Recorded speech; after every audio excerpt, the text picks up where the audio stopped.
and I have nothing to say, I just stand there for a picture. Okay. And then we introduce the Minnesota Duluth Chancellor as well. Yep. And apparently, you're going to introduce them and call them up to the podium. Apparently. Okay, 'cause I have nothing, they didn't tell me to do it, so I don't know how. No, I'm kidding. Oh, yeah. I don't Nothing's in know. there That about was me just the saying way it. it was written. I don't know. Yeah. I don't know. It was just written Okay. for me. Jamie, Okay, so yeah, I have it thought here. was We're going standard. to recognize our Regents professor and introduce our Chancellor. And we'll walk over there and then you're on. Okay, great. And I just put.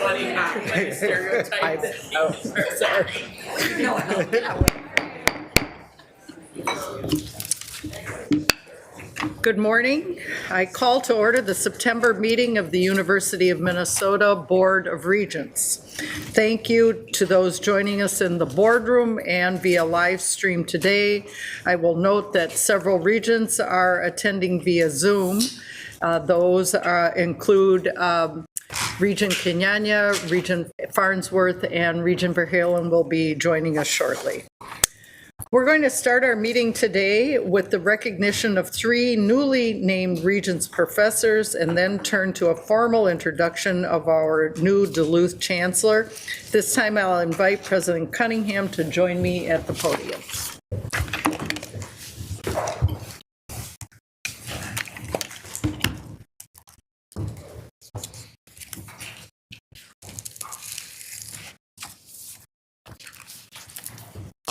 Thank you, Chair Aaron. The Regents Professorship was established in 1965 by the Board of Regents to recognize the national and international prominence of our faculty. It's the highest honor the University of Minnesota bestows on its faculty, and it recognizes those who have made exceptional contributions through teaching, research, and scholarship, creative practice, and community outreach. From its inception, the University of Minnesota Foundation has underwritten a stipend for each Regents professor. The stipend is currently $50,000 annually, with $20,000 dedicated to salary augmentation and $30,000 allocated to a discretionary research fund so they can continue to do their fabulous work. This illustrates the critical importance of the foundation attaches to this program. It is my honor now to introduce you to our 3 newly appointed Regents professors. Please join me up here at the podium. And come join us. We have 1 or 2 folks here. First up is Dr. Howie Orr, who unfortunately is unable to join us here today. Dr. Orr is a professor of laboratory. I understand. Dr. Orr is a professor of laboratory medicine and pathology. He is also the James Schindler and Bob Allison Ataxia Chair in Translational Research and the director of the Institute for Translational Neuroscience. Dr. Orr's accomplishments in the fields of immunology, neuroscience, and neurogenetics are, according to his colleagues, the stuff of legends. He's widely viewed as one of the world's leading investigators at the interface between neuroscience and neurogenetics. His research revolves around the genetics of the immune system with a particular focus on spinocerebellar ataxia. I do remember my medical words. It's a rare neurodegenerative disease that affects motor conditions and cognition. The disorder is progressive and incurable, meaning that when a patient is diagnosed, typically between the ages of 30 and 40, they must grapple with the devastating reality that their life will never be the same. Dr. Orr continues to study this disease, and he's working to translate his discoveries to new therapies. Although Dr. Orr is unable to join us today, I would like to congratulate him on being named a Regents professor.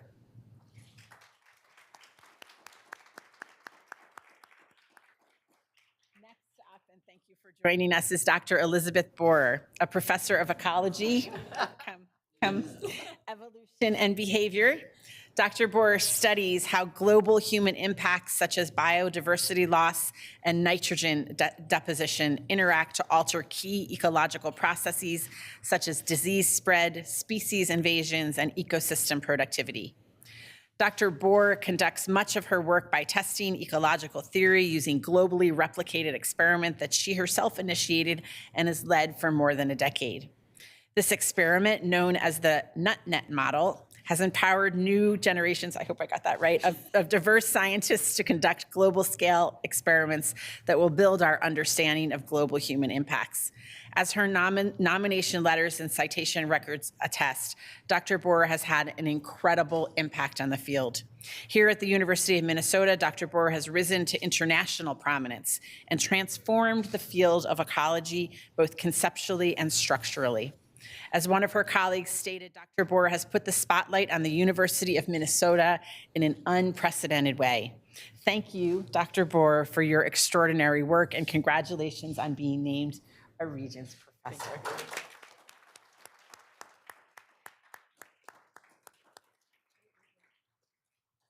Oh, I missed the medal part. Yeah. Have board chairs. Our third Regents professor is Dr. Mikhail Schiffman, a professor in the School of Physics and Astronomy. Dr. Schiffman is also the Ida Cohen Fine Chair in Theoretical Physics at the William I. Fine Theoretical Physics Institute. Simply put, Dr. Schiffman is a theoretical physicist of the highest caliber.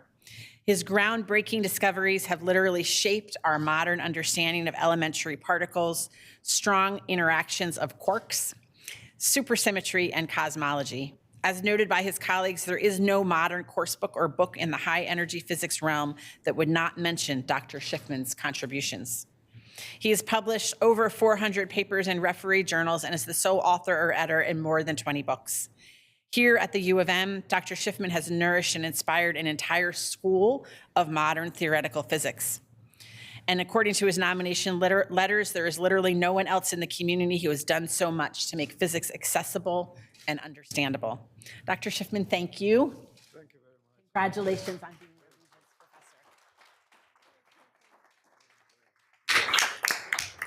professor. Dr. Boyer and Dr. Schiffman, I have learned that we have a tradition at board meetings called handshakes around the horseshoe. Yeah. And so we invite you now to participate and walk around the room here and have the Regents formally congratulate you. So you may. Yes. Either way, there's no wrong path. Congratulations. Good to see you again. Congratulations.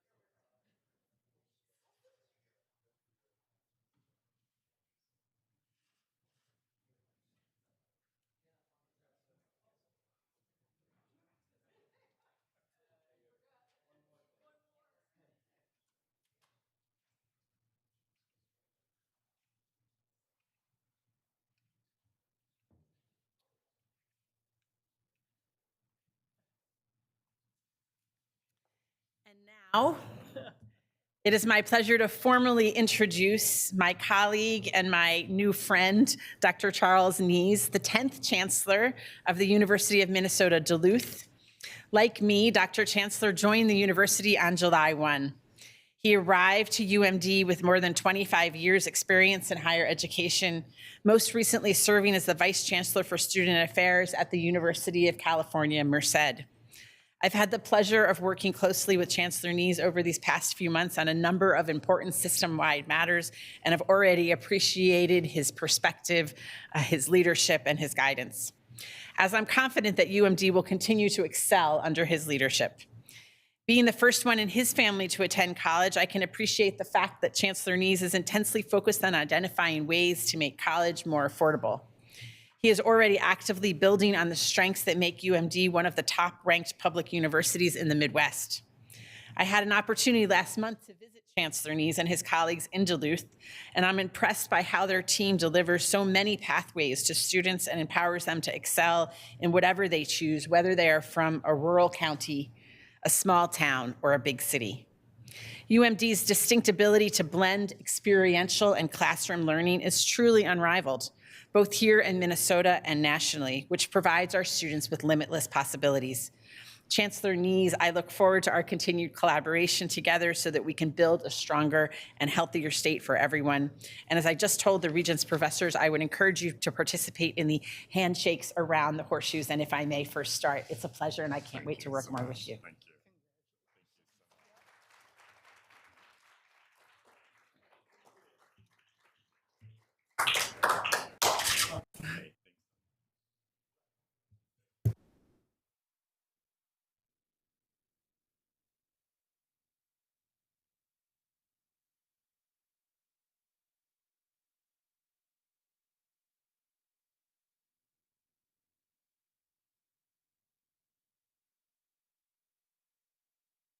I was saying I look forward to this fall. Okay. Thank you. Thank you very much, President Cunningham. Our next item is approval of the minutes. Is there a motion to approve the minutes? Is there a second? Second. Any discussion? Hearing no discussion, all those in favor of approving the minutes, please say aye. Aye. Any opposed? The motion is approved. Next, we will hear the report of the President, President Cunningham. Thank you, Chair Myron. As we embark on what should be an exciting new academic year, I'm pleased to provide you all with some updates as part of my September's President's Report. With this being my first fall semester here at the University of Minnesota, I'm thrilled to see the extraordinary energy and enthusiasm emanating across our 5 campuses. Over these past few weeks, we've welcomed more than 10,000 new students to our university community, joining tens of thousands of returning students for the fall semester. Our incoming class hails from more than 70 countries and 48 U.S. states. On the Twin Cities campus, we have the largest and most diverse incoming class in campus history, with 7,300 first-year students and 1,700 transfer students. Collectively, our greater Minnesota campuses are also showing enrollment growth. And with this new class across the U of M brings diverse global experiences to our 5 campuses. 2/3 of total hail from within the great state of Minnesota. Suffice to say, this is an exciting moment in our time for our university on so many levels. Next week, we have an opportunity to come together and celebrate the university's tremendous 173-year history as part of the presidential inauguration festivities. I think it's going to be a lot of fun. I hope you'll all join us. On Wednesday, I'm excited to honor our shared achievements in research, education, and outreach while recognizing the impact that this university has on our state, nation, and world. As a community, we also have an opportunity to look ahead and collaboratively shape a bold new vision for our 5-campus system. Over the past 3 months, I've been traveling across the state, engaging with students, faculty, staff, alumni, and supporters who share a deep affinity for the university. I visited all of our greater Minnesota campuses last month. I've also connected with diverse groups of Minnesotans at Farm Fest, the State Fair. I got to enjoy some tasty treats, including a new apple variety in the horticulture building, grilled peaches, and the Gopher Dairy chocolate milk. I definitely recommend. I met with our Strategic Safety Advisory Committee as well this week. And this past Saturday, after cheering on a wonderful Golden Gophers to victory against Rhode Island, I was able to tour our university's new off-campus safety center in Dinkytown. This tour was especially exciting for me because over the past 20 years, my scholarly research has focused primarily on best practices for community violence prevention and safety. I was very impressed with the partnerships, engagement, and strategy that have gone into enhancing the safety in the neighborhoods around campus where our students are often living. I teamed up with parents, police, community members, and together we spent our Saturday night participating in a safety walk through Dinkytown. I was immediately struck, however, by the sharp contrast between the stories and news reports I have heard about Dinkytown since I arrived here and what I actually experienced on Saturday night. What I saw was a lively, vibrant neighborhood with students camped out on their porches, enjoying time with their classmates and friends. We chatted. Many of them came off their porches to talk to me and expressed how much they love living in Dinkytown and how proud they are of their neighborhood. It was a strong reminder that many of our students are attracted to the Twin Cities campus because of the opportunity to live and learn in a major metropolitan area. As a university, we have a responsibility to provide the safest experience we can for our students during these formative years. I am just so proud of the best practices of UMPD and our other Department of Public Safety colleagues for providing exceptional services to our diverse campus community. I'm also so proud of them for providing valuable training opportunities so that our students are prepared to safely and successfully navigate their campus and neighborhood environment regardless of where they came or lived before college. The skills our students gain as part of these safety trainings will help them prepare for their next chapter in life. As Chief Clark will point out during his presentation here shortly, Dinkytown is located within the 2nd Police Precinct, which is historically one of the safest of the 5 precincts in Minneapolis. And yet, despite our best efforts, there will unfortunately be crime in Dinkytown, in broader Minneapolis, and frankly, in every community across America, large and small, urban and rural. But as someone who's devoted their career to studying the root causes of community violence, it's important for us to remember that most violence is preventable, not inevitable, and our university is taking the right and proactive approach to community violence prevention, working collaboratively with communities to identify and implement smart, evidence-based solutions. In Dinkytown, for example, people are coming together to light the streets. Businesses are working closer together. Community groups are walking the neighborhoods, including the Somali moms who are afoot in Dinkytown until 2 a.m. on the weekends.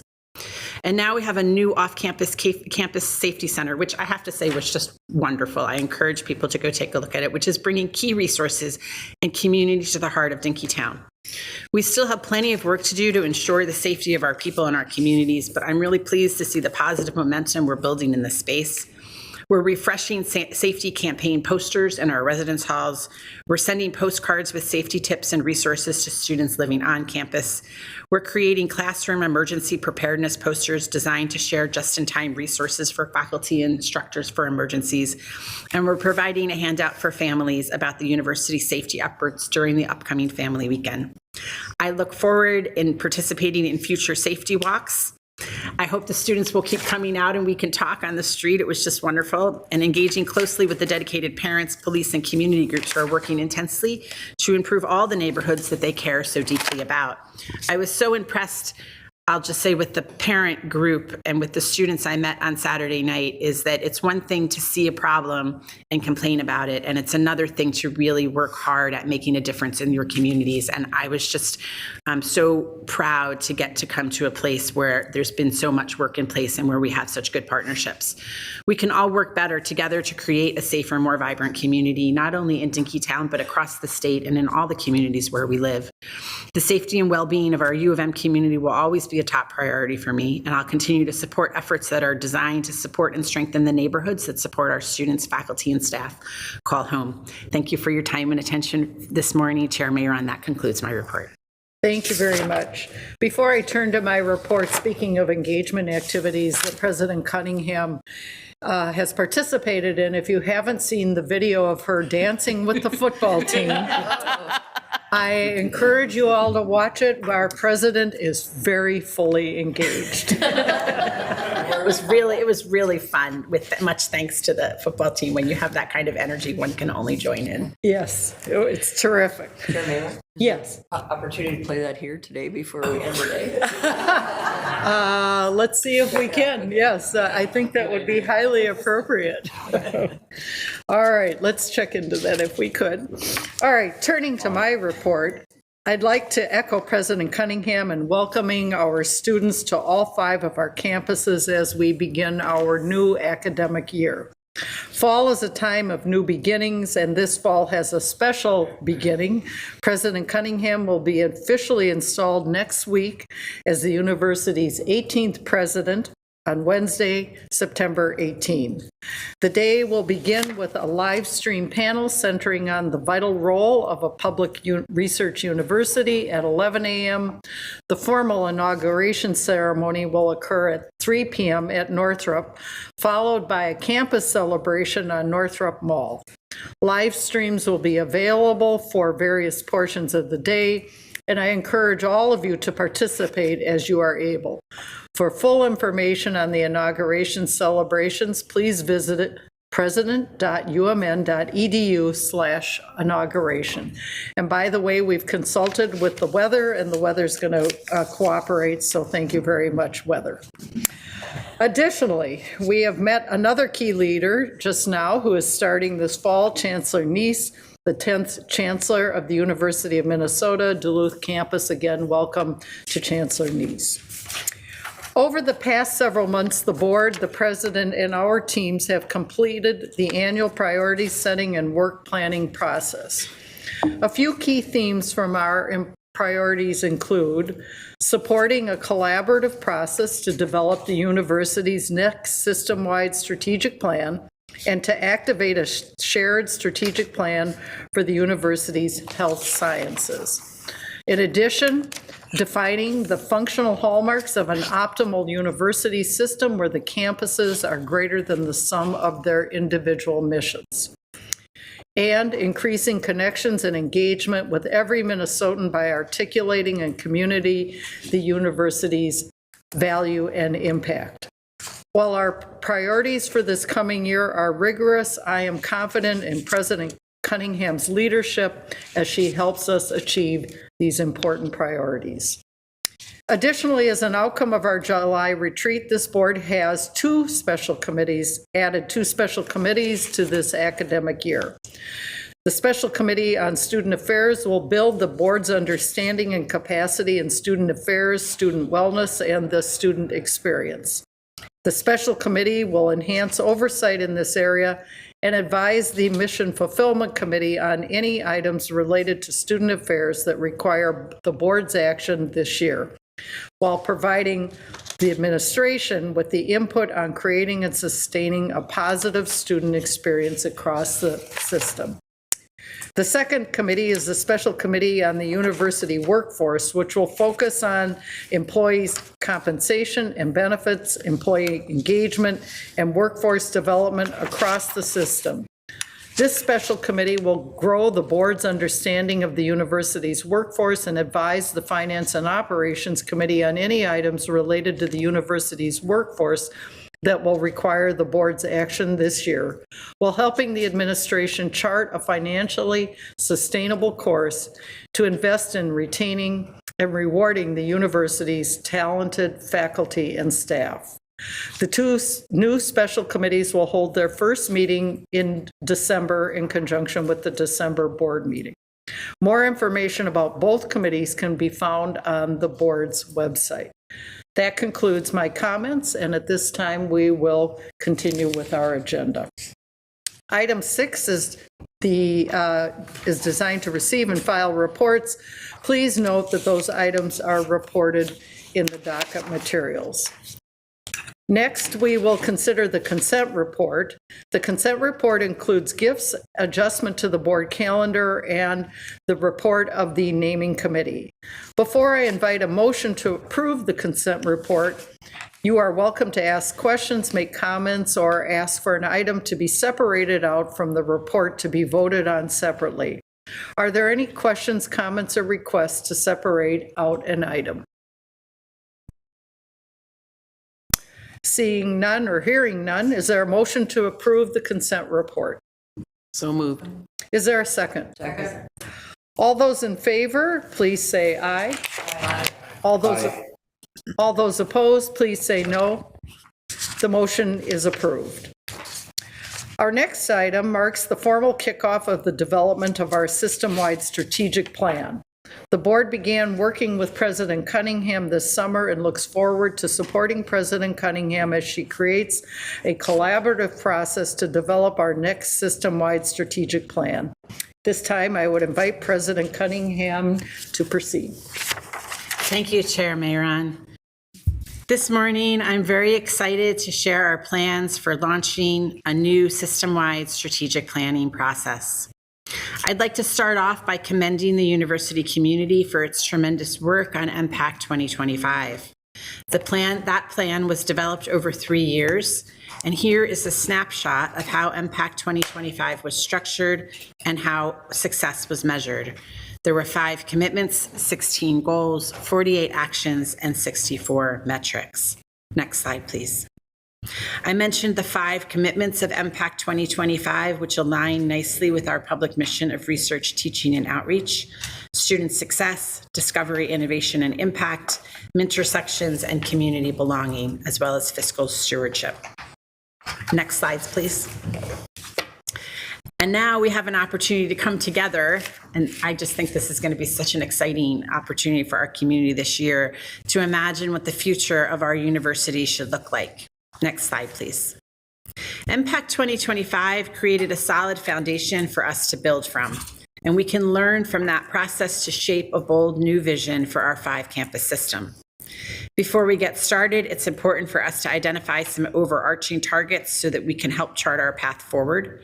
For starters, we need a system-wide strategic plan to both be exciting and inspirational while creating a vision for what the university should look like and what it wants to accomplish years from now. This process will not be effective if we adopt a top-down approach, and so broad outreach and collaboration will be essential throughout. Therefore, we will create an inclusive, efficient, and effective process to engage individuals across our 5 campuses and our partners. Data will play a key role in informing our approaches and driving our strategies. And lastly, our system-wide strategic plan should be designed in a way that differentiates U of M from its peers, both in the Big Ten and across the country. We're a powerhouse in many areas, and so together we want to build on our strengths and solidify our standing as a national leader in higher education, while also providing opportunities broadly across the university. Next slide, please. As we embark on this exciting process together, it's important that we define our objectives from the start. My team and I have defined the following 3 objectives. We must develop a clear, actionable, system-wide strategic plan that aligns with our mission, values, and vision. We must engage the faculty, students, staff, alumni, and community members to ensure broad input and support. And we must identify and prioritize key strategic initiatives that will drive system-wide growth and success over the next decade. Next slide, please. A timeline is ambitious but important. As I mentioned earlier, MPAC 2025 took 3 years to create from start to finish. But the first 2 years involved getting direction from the board and the community. My hope is to accelerate this process. I believe the board's hope was to accelerate this process so that we can begin a 1-year consultation process this fall and have a new plan developed in place by the fall of 2025. In my first few months here, I have heard the excitement from our community about this process and a strong desire to have a broad, collaborative, system-wide approach. Next slide, please. This means I'll be asking our students, faculty, staff, alumni, donors, schools, departments, campuses, community groups, corporate and legislative partners to roll up their sleeves and engage in focus group town halls and listening sessions. We will all have to work together to dream and vision the future of the University of Minnesota. And we included this slide, which was definitely generated by AI. As one can see in the inconsistencies potentially around the edges, but I thought was a fun way to think in a futuristic manner about an idealized way of how much community input we want moving forward. Next slide. This also was generated by AI, and in the future, I'm sure our comms department will do beautiful renderings of these ideas going forward. But I really wanted it to be a little fun and a little cartoonish as we vision, because it is a futuristic component. Our next strategic plan will include not only initiatives and metrics, but also aspiration and vision on who we want to be and how we can create a concrete way to be there. It's not going to be enough to have a vision. We're going to have to put together concrete initiatives and plans and metrics to get there. How we can collectively advance this great university to serve the state, nation, and the world. As we set our vision and initiatives towards a system-wide strategy, my friend and colleague PJ Fleck reminds us that we all need to row the boat. Each school and campus will then need to nest underneath a system-wide goal so that together we're rowing collectively towards the future. Only when we're all rowing together will we get to the finish line. Next slide, please. I've charged Provost Corson, Kathy Schmidlkoffer, Charles Nees, and Julie Tomlinson with getting us towards our very first steps of advancing this important process. This month, that team and I will work to charge an advisory committee that is broadly representative, that will help guide us through the process of representing stakeholders across the community as they work to then reach out to all of those stakeholders and begin to get that feedback. This is a really unique moment in time for our university, and I look forward to us all working together to shape a bold new vision for the future of U of M. Thank you so much, and thank you, Chair Mayeron. That concludes my presentation. Thank you. Before we open it for discussion, I thought it would be helpful to show you how much energy our president has to engage in this endeavor and every other endeavor. So we have our video and we're going to play it now.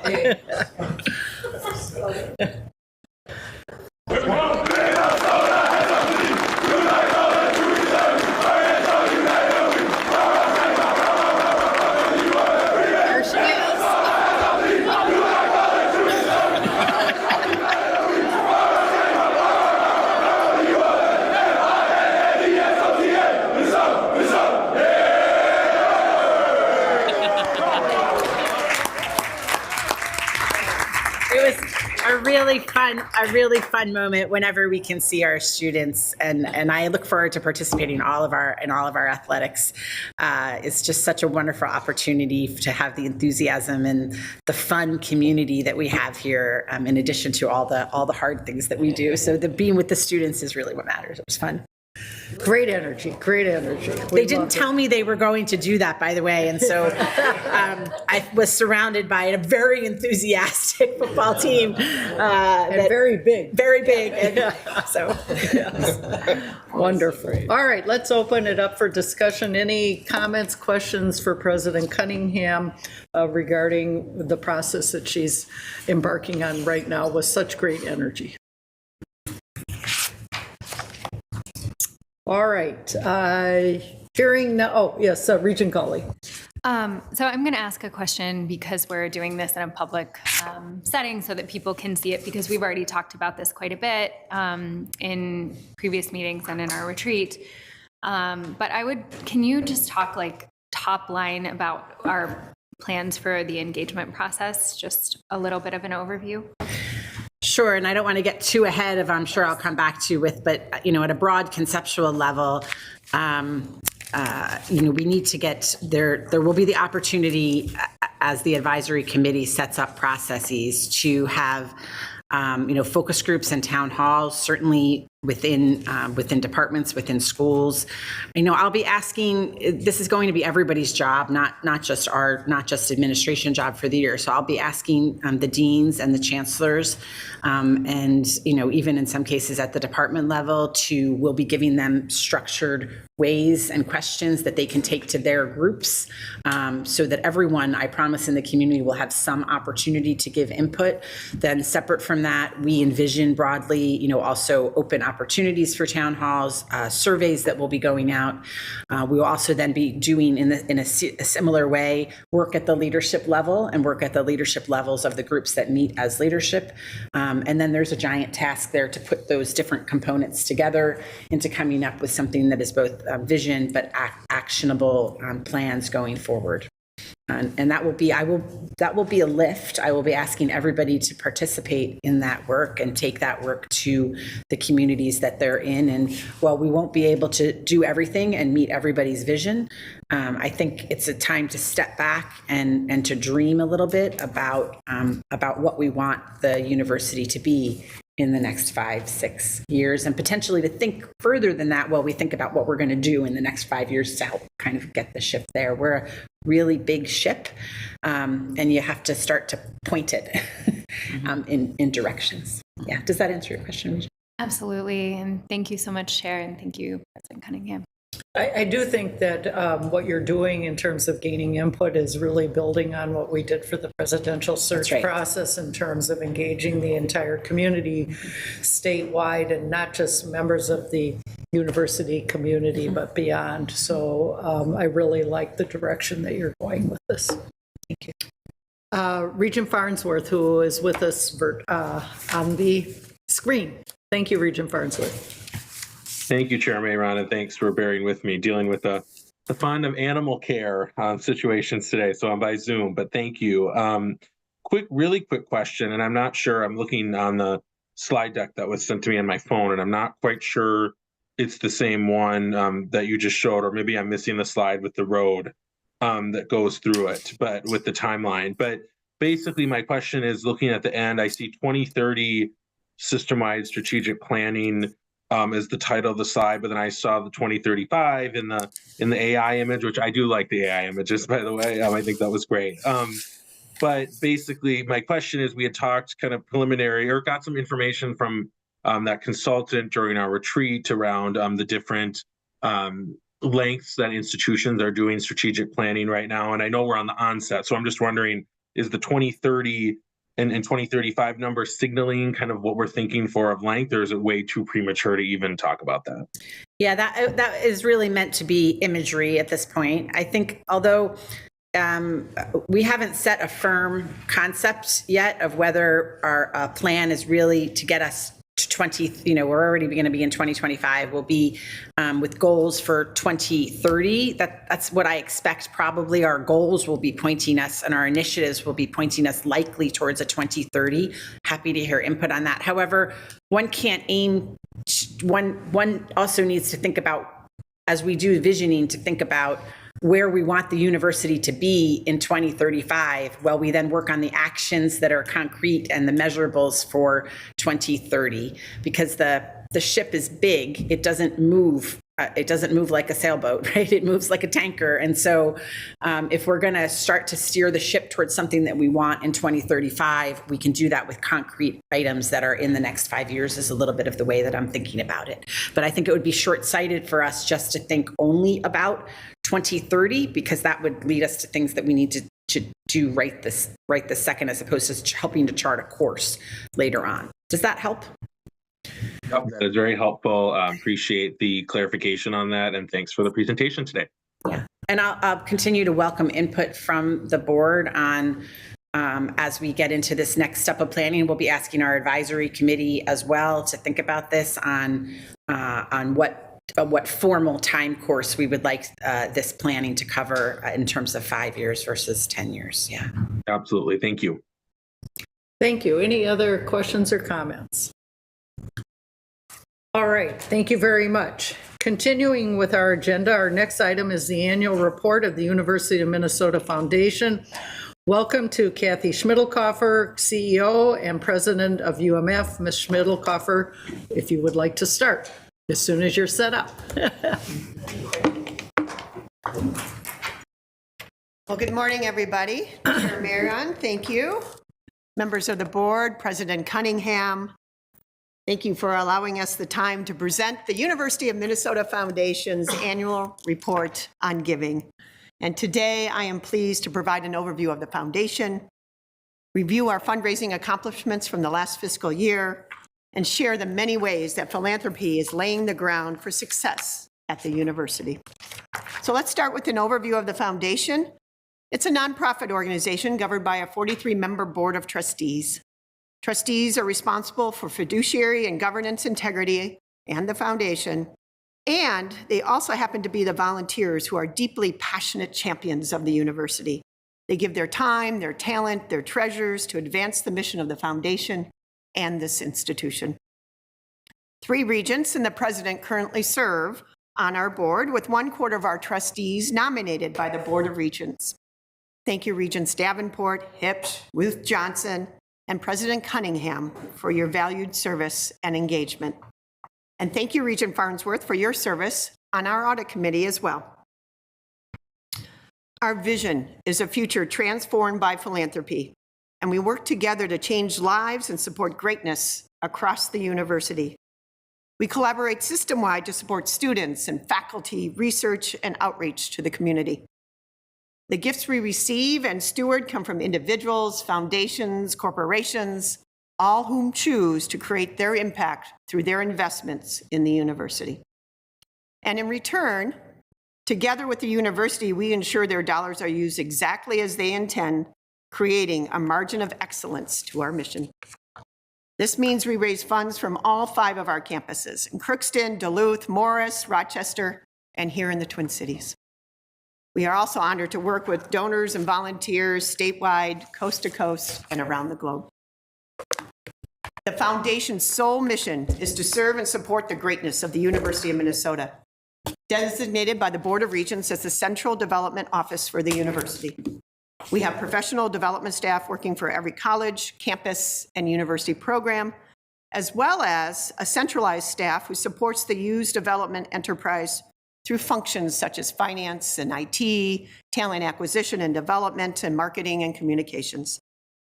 They ensure those who choose to support the University of Minnesota are provided the highest standard of stewardship.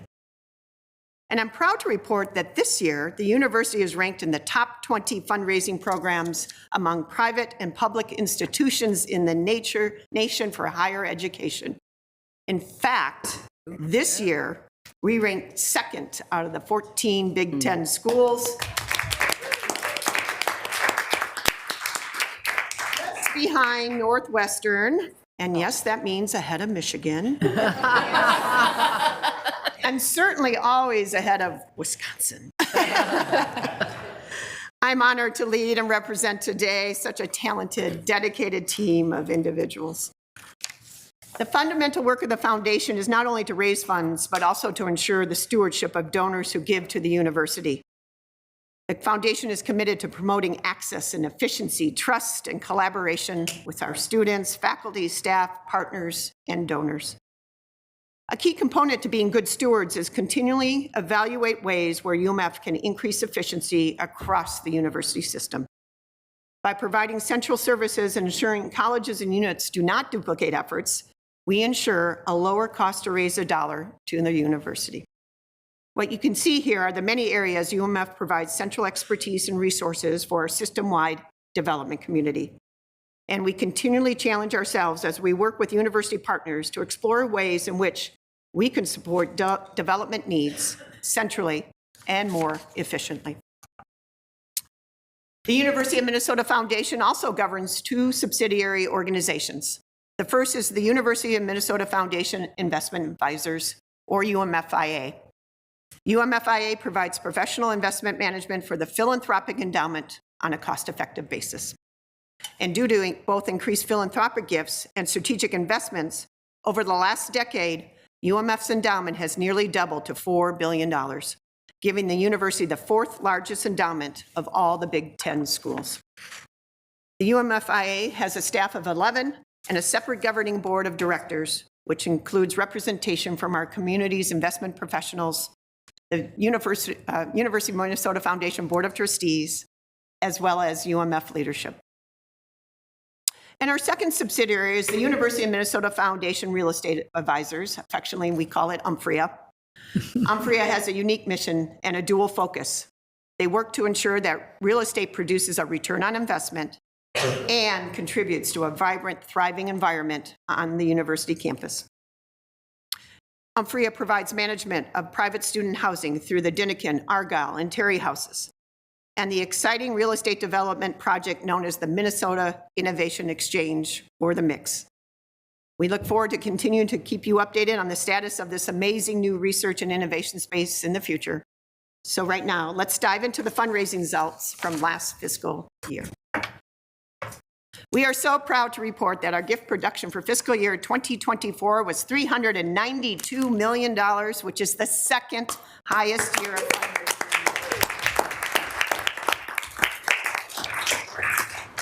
That $392 million came from more than 90,000 donors and more than 166,000 individual gifts. Our results this past year and the momentum achieved since the end of the Driven campaign should provide us all confidence that the foundations for future success in the next campaign are sound. But most importantly, this total represents more than 166,000 times that an individual or a foundation or a company chose to invest in the future of this great university. Here you see the fundraising totals over the last 2.5 decades. You can see the strong upward trajectory. what's clear is that our donor community continues to be engaged and excited about what's yet to come from the University of Minnesota.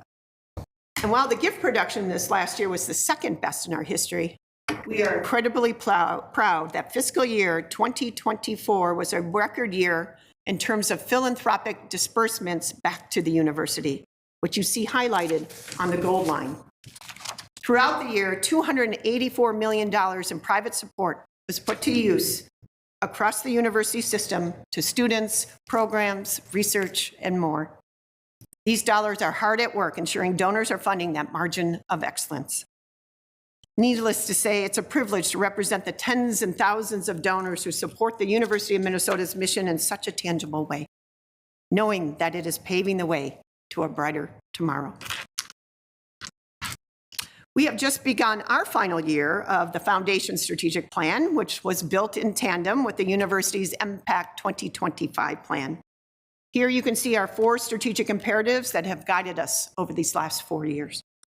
We will work this year to frame our new strategic plan, once again, pacing our own planning slightly behind the university's to ensure alignment and focus on the university's highest priorities. We know the university is stronger when we listen and consider the voices of the communities and people we serve when aspiring to further greatness as a university and a statewide asset. As we celebrate the conclusion of another successful year of fundraising, it's inspiring to consider the many ways private giving has led to a stronger University of Minnesota. What are the foundations of success at the university? Well, certainly bright and curious students, innovative faculty, game-changing discoveries, and boundary-breaking advances. At the foundation, we have the privilege of seeing each of these firsthand, and today I'd like to share a few examples with you all.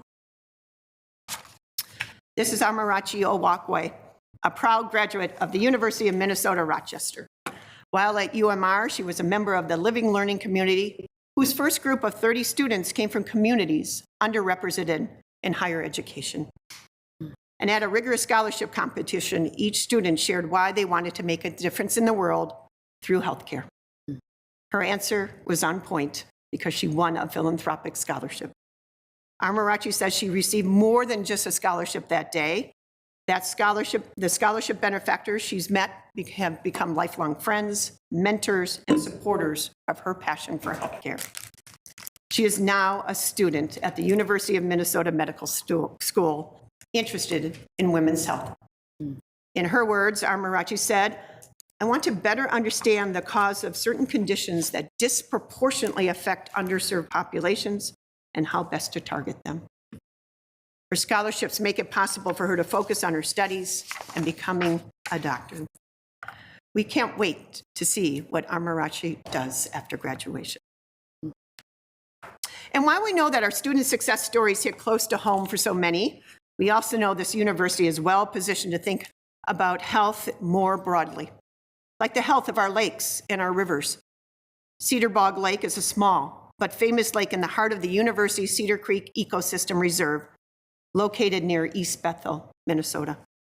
On Cedar Bog Lake, almost 90 years ago, a University of Minnesota graduate student laid the groundwork for understanding the planet as an ecosystem, what we now refer to as global ecology.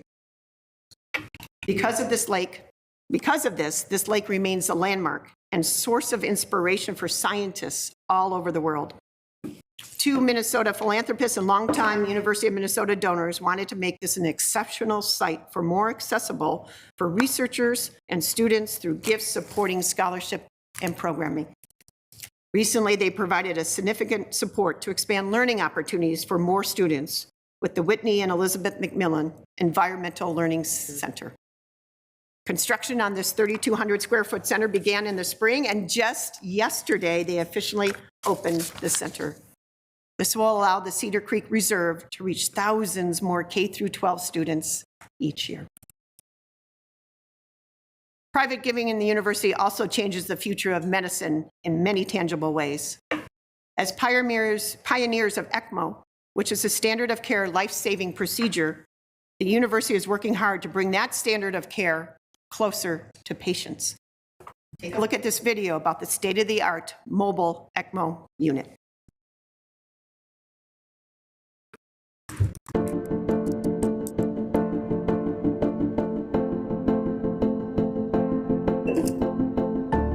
So we're doing a complex procedure that is normally performed in a cath lab or an operating room of a hospital in the back of a truck. We're all about time. Time is muscle and time is brain, and so the faster we get them on pump, the better survivals are.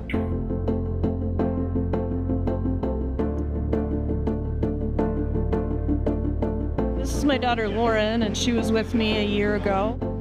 And we were talking to my husband, which is her stepdad, and we were in the living room having a conversation. He passed out, his head just tipped back.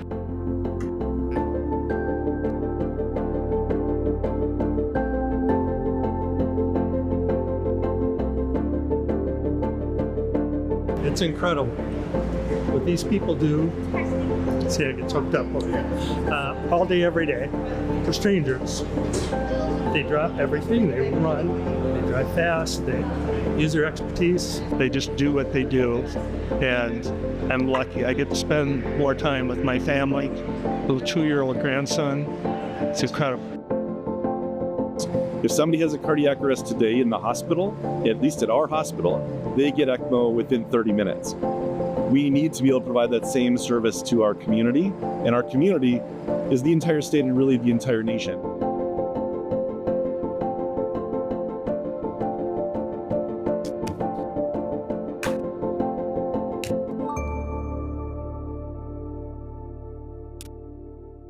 Philanthropy made mobile ECMO a reality in Minnesota.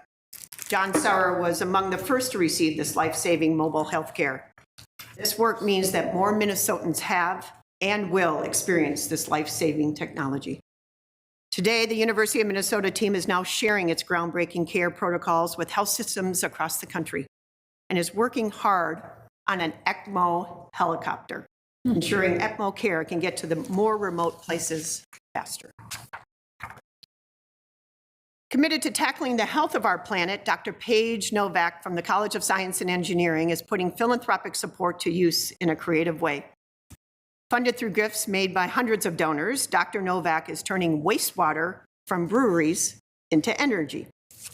Did you know, according to the Brewers Association, that brewing 1 pint of beer generates 7 pints of wastewater?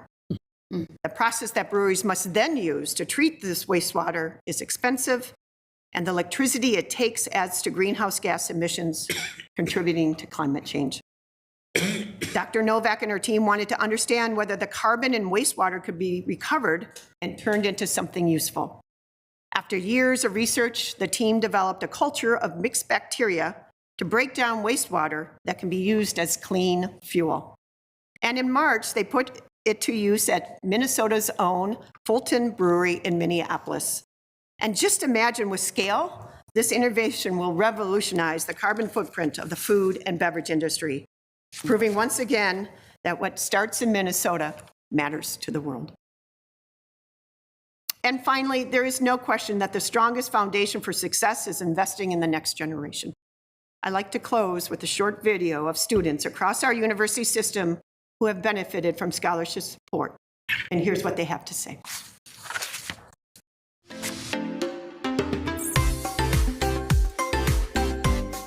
I've had so many great opportunities, both academically and professionally, that truly is going to shape the person I am when I get into my future career. Your support helps me and others like me who are internationals to be more involved in the campus. Thanks to my scholarship, I've been able to help out with the UMD Fine Arts program, as well as get active within the Duluth community as an aspiring educator. I'm truly grateful for donors like you who help make scholarships possible. Your support is helping make my educational dreams come true, and the experience that UMD provides students like myself could not be possible without you. Since my family doesn't have the means to loan me money for tuition and books and things like this scholarship has relieved me of some stress of me having to work excess hours in order to pay for those things. Being a student athlete here at Minnesota Morris, it is difficult to maintain a steady job with such a busy schedule. These scholarships have helped me forget about the financial stress of schooling and just focus on my academic success. This scholarship has helped me significantly. It made me more willing to come to college knowing that I wouldn't have to pay so much to get my wanted education. Thank you to all donors. Your generosity has allowed individuals like me to pursue our dreams at the University of Minnesota. We are all honored to be the ambassadors of your legacy and all the work you do for the university. It gives me the opportunity to really focus on my classes and not have to work as much, and just takes a lot of pressure off for me. So thank you. I'm currently studying abroad at the University of St. Andrews in Scotland, and I am 4 weeks in now, and it has already been the most incredible experience. I come from a very rural family, a rural background, and it was really this scholarship that made studying abroad feel financially possible. I just want to say thank you again and again and again for providing me with this incredible experience, because I couldn't have done it without you.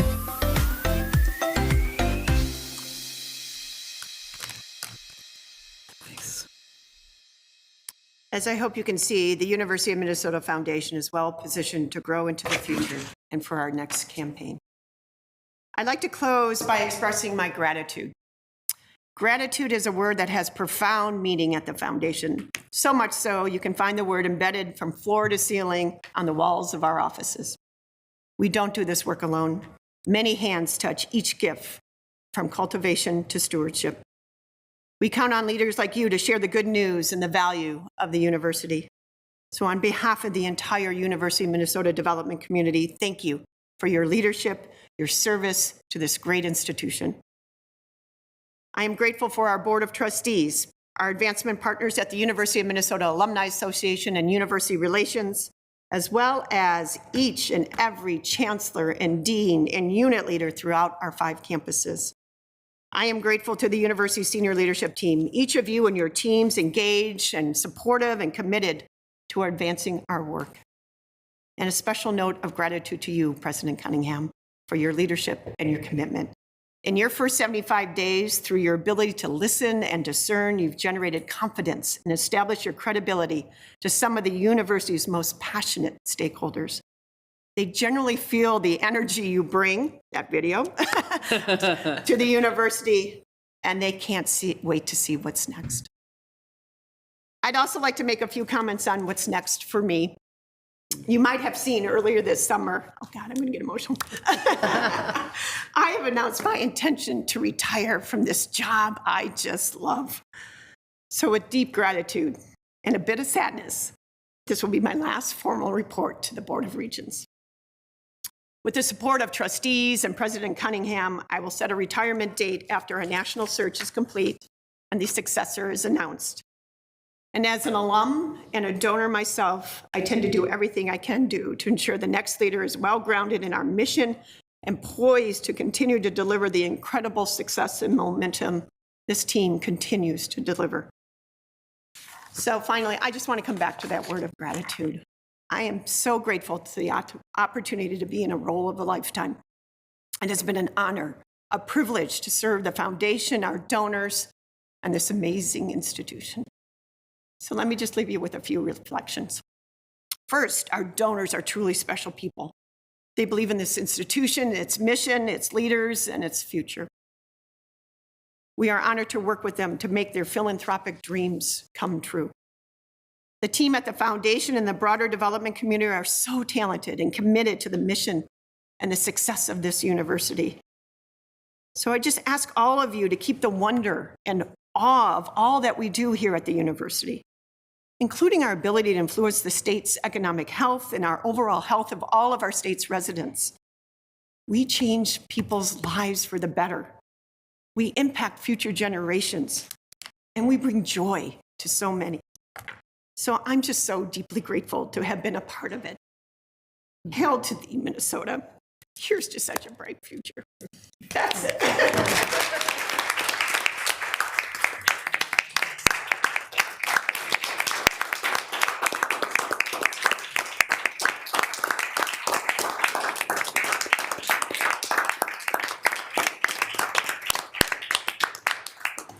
I'm happy to take any questions. Well, let me see if there are questions. Well, certainly there are comments, but before I call my fellow regents, thank you for your report. Thank you for your contribution, your guidance. You have also had to guide us through some difficult times, the times that the university experiences due to social issues, global issues that then touch donors, and being able to navigate those difficult situations is highly appreciated. I have one quick question, and that is, we heard reports yesterday, we continue to hear reports about our facilities and our need for repair of our facilities, but also for new buildings as well. But I'm focusing now on the repair on our very hefty bill and ask that we will be putting to the legislature yet again, and they have not been good partners with us, to be frank, not to the extent that you all have been. How do we, when I looked at your slides, it looks like 7% of the donations that come in are directed towards facilities, and the other 93% goes elsewhere. How do we increase that number? How do we convince donors that by repairing a building, in fact, they're having an enormous impact on students and their success, their willingness to come here, and our faculty and their willingness to come here and to teach our students? And without decent facilities, the experience of the student and their attraction and retention here is at risk. So how can we get donors to be, you know, people always say they're not interested in giving money to bricks and mortar, but to me, it's not bricks and mortar. It's the shell that encompasses all the teaching and learning and research that has a huge impact on the students and then the state. How do we get that message across to your donors to help with facilities? Chair Mayeron, it's a really good question, and a question that we would be happy to sit down and work with university leadership in terms of different strategies for that. Folks around this horseshoe and the university leaders that we work with know that, you know, not every dollar of philanthropy is easy. They're on the spectrum. There's easy philanthropy and there's harder philanthropy. Repair and renovation of existing buildings is probably on that spectrum of hard. And it's hard for a number of reasons, but I don't think that means it's not possible. I think we're going to have to be very creative. But the one thing that I will say publicly is we can't let the state legislative off the hook on that. If we want donors to come into as philanthropists into that very hard and difficult area, it will be harder if they think that they're replacing what the state should be doing in terms of maintaining these office buildings. So I think we're going to have to think about partnerships. I think as we build new buildings, we have to think about, in terms of philanthropy, repair and maintenance endowments as well. So I think there's things we can do in this space, but I wouldn't be doing my team or this university service thinking that philanthropy is going to be the total solution for repair and maintenance. And the ability to partner with the state on this could inspire philanthropists rather than putting that burden on them. And we'd have to think, to the extent that they do repair and maintenance, it's not infinite. So what other priorities of the university we might be diverting away from in order to do that? So all very serious questions for a very serious topic. And we'd be happy to sit at a table and figure out how best to navigate this, because it's a very important topic. And the reason I was thinking when you showed the slide about the ECMO, I mean, in one sense, someone could say, well, that's a donation for a truck. The fact is, what happens with that truck is it saves lives. And I think of our buildings as the same thing. It's not about a building. It's not bricks and mortars. It's about what happens in that building and makes it happen. And is there a way to re-message it so that donors understand it's not about bricks and mortar. It's about what's taking place in those shells and making it so that students want to be here. They can learn in an optimal way, and they can learn in a way that will be useful to the workforce down the road. And it's nothing more than like that ECMO. So just a suggestion. It's about the inspiration of the impact. Yeah. Okay. First, Regent Tad Johnson. Thank you. And thank you, Madam Chair. And I want to thank you for when I was a lowly professor at UMD, your staff would track me down with funds because I was running some unusual programs for Native Americans. And Tricia Bunton up at UMD was certainly helpful. Lynn Shane from your corporate office would call me with, hey, I've got some unusual funding for you. So I just want to congratulate you on your leadership and your spectacular job that you've done in this position. Just a quick question. I know like the law school has its own foundation, and do other professional schools have their own foundations, and are they all connected under you? And how does that work, I guess? Chair Marion, Chair Johnson, very good question. There is one central development house, one foundation on campus, which is the University of Minnesota Foundation.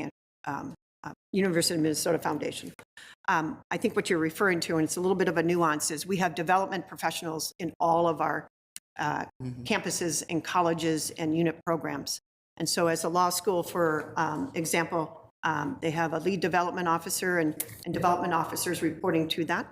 Those lead development officers report directly to their leader. In this case, it would be the dean of the law school, but a pretty close to solid line also into the foundation. And we find that that works well. They're in their colleges knowing their strategic priorities, knowing faculty, knowing the research, being able to talk about it, and the foundation becomes their development home. Thanks. All right, thank you. Regent Hipsch. Thanks, Chair Mayor. I just want to pile on to Regent Johnson's comments. You do your job very, very well. And I just want to thank you for all you've done for the University of Minnesota and for all of us. This amount of money that you've raised over your tenure here is incredible.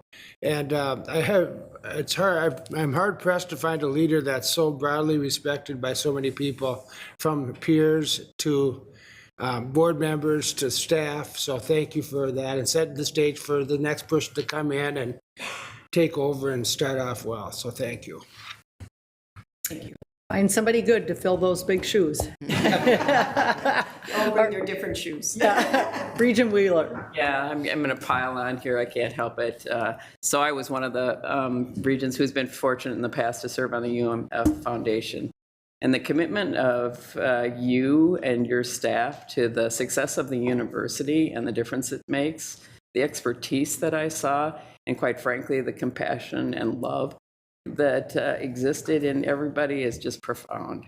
And last night I had an opportunity to be at an event, and I talked to one of your staff members who I've known for a long time, who's always very frank with me, truth teller. And I said, well, what should we be thinking about as we think about, who follows Kathy? He said, somebody exactly like Kathy. So I just can't thank you enough. And I feel it both personally and professionally in deep ways. So thank you. Regent Wheeler. All right, Regent Davenport, and then we'll follow by Regent Ruth Johnson, and we'll move on to our next topic. Thank you, Chair Mayron, and I just want to add to the gratitude to you, Kathy, for all that you've done. You've got the passion, your leadership. You've built a very successful team, a caring team. I've learned a lot from you and your team, and I've too have the honor of serving on the foundation. It truly is an honor under your leadership, and I want to extend best wishes to you in your next chapter. Thank you. Okay. Regent Ruth Johnson. Thank you. I also, Kathy, thank you so much. I had the honor almost 2 years now to serve on this board. I've learned so much as someone coming in new about what's going on. A huge part of the important work that's done is so critical, and you are at the center of that. I also want to say that, as we saw today, I don't think anybody tells our story better than you and the foundation, and I think we can all learn from that. But these kind of the stories, what this means in the lives of people, we're talking about that, but it's put it together in a way that I think people in Minnesota, legislators, others can understand. And I hope we use that as a model going forward. And I wish you the very best. Thank you. Thank you.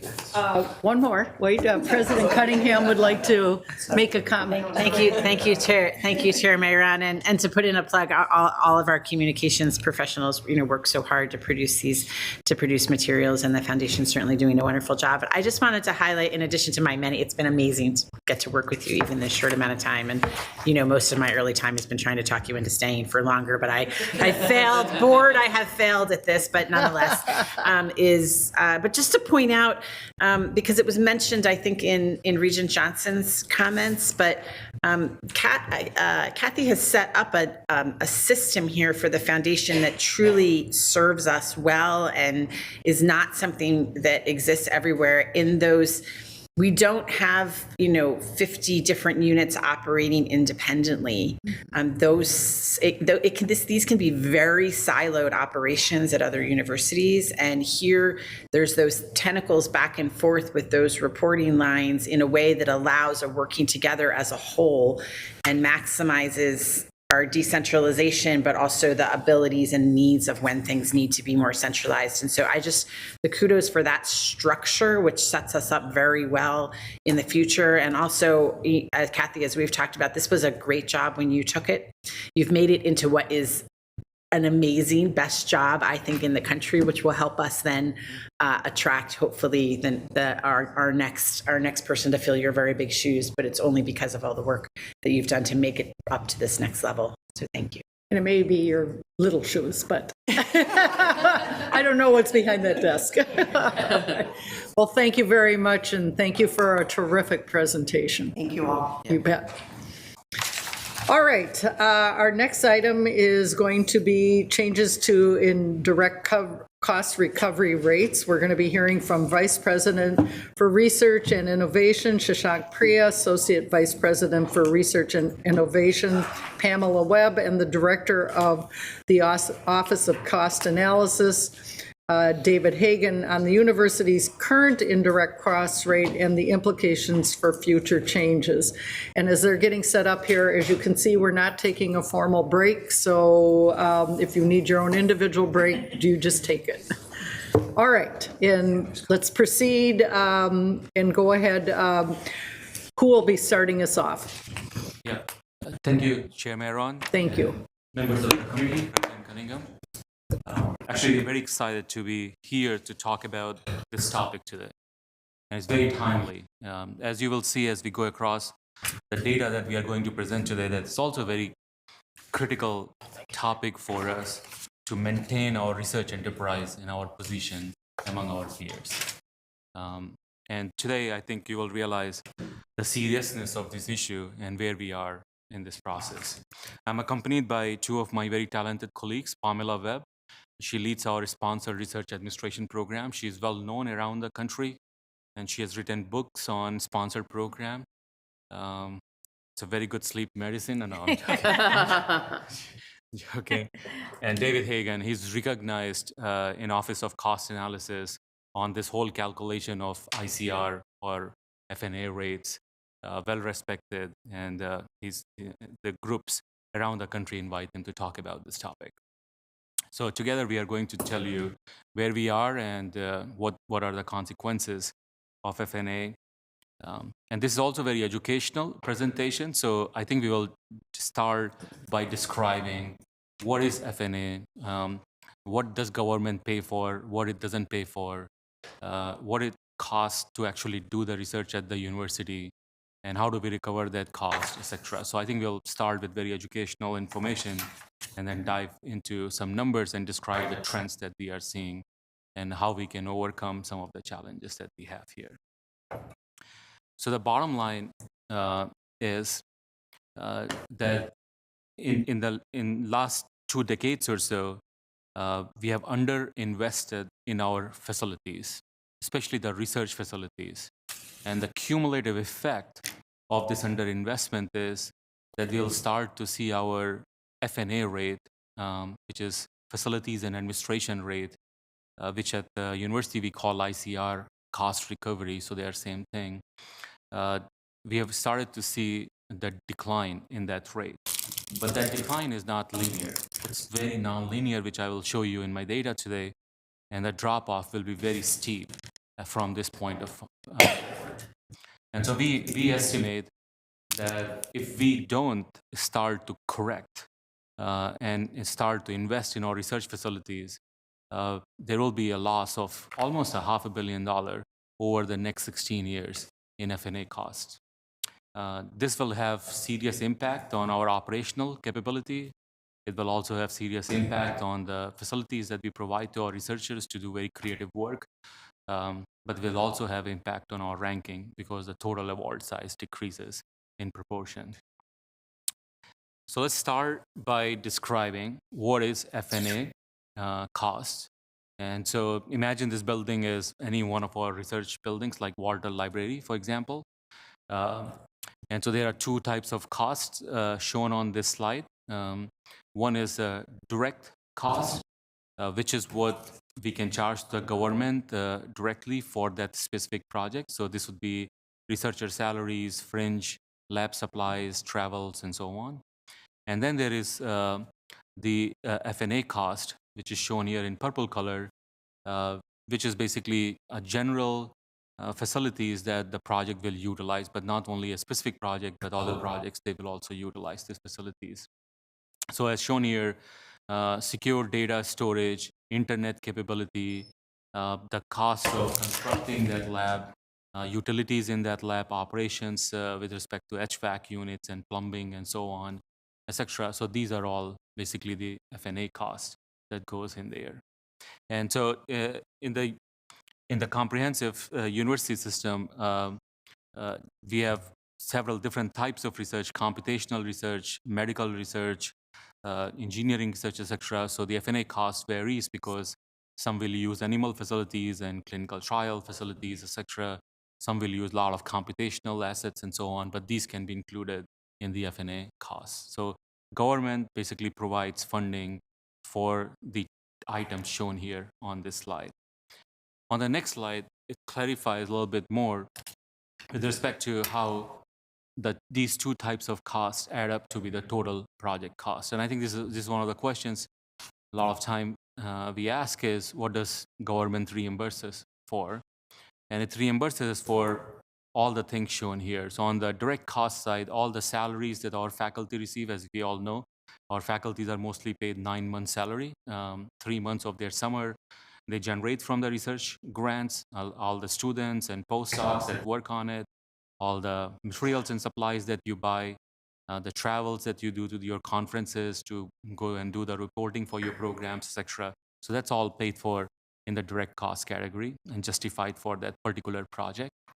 And on the other right-hand side of my slide is indirect cost, which I described are the general purpose costs, which are incurred by every project that is being conducted under the sponsored umbrella. And so these include libraries, HRPP, all the activities of my office, the chairs, department chairs time or dean's time, and so on is included in this. And these two categories add up together to be the total project cost. So it's very intuitive just from this slide itself that if FNA cost goes down, the total cost goes down. If total cost goes down, then this is the less money receiving from government, which means our research expenditures go down. So it has almost impact on all the ranking things that we discussed yesterday. Okay, so on this slide, we correlate this FNA cost with the specific units that are present in the university system. So for example, general administration cost under the administrative category will be the payroll department, accounting or purchasing department. All the sponsored administration will be all the Rio office activities. Operation and maintenance would be facilities management, university safety office, utilities office, etc. So many different departments and units in the university are basically included in our calculations when we present to the agency for determining the FNA cost. The A part of the FNA, which is administrative cost, is capped by the government at 26%. And I think all the peer institutions, including University of Minnesota, have exceeded the 26% cost, but we don't get paid when we hire one more sponsored staff or so on, because that's the cap government has placed. And I think a lot of societies like AAU and APLUs are trying to actually change this because they know that university is paying for research and is not being reimbursed for it. But the bottom part, facilities cost, has no cap. So if we invest in building the facilities and facilitate new research and provide better environment for our researchers to accomplish their goals, we can get reimbursed for that. On an average, it takes about 27 years to get reimbursed for most of the cost in a building. And this is what our peer institutions have utilized in a very good way. The total cost which carries the FNA is what we call modified total direct cost, MTDC. And the things that cannot be included in the FNA calculations or cannot be reimbursed by government are shown here at the bottom, and they are not included in MTDC. So like tuition for grad student working on the project is not carries any FNA because government is already paying it for that tuition, so there's no FNA extra on it.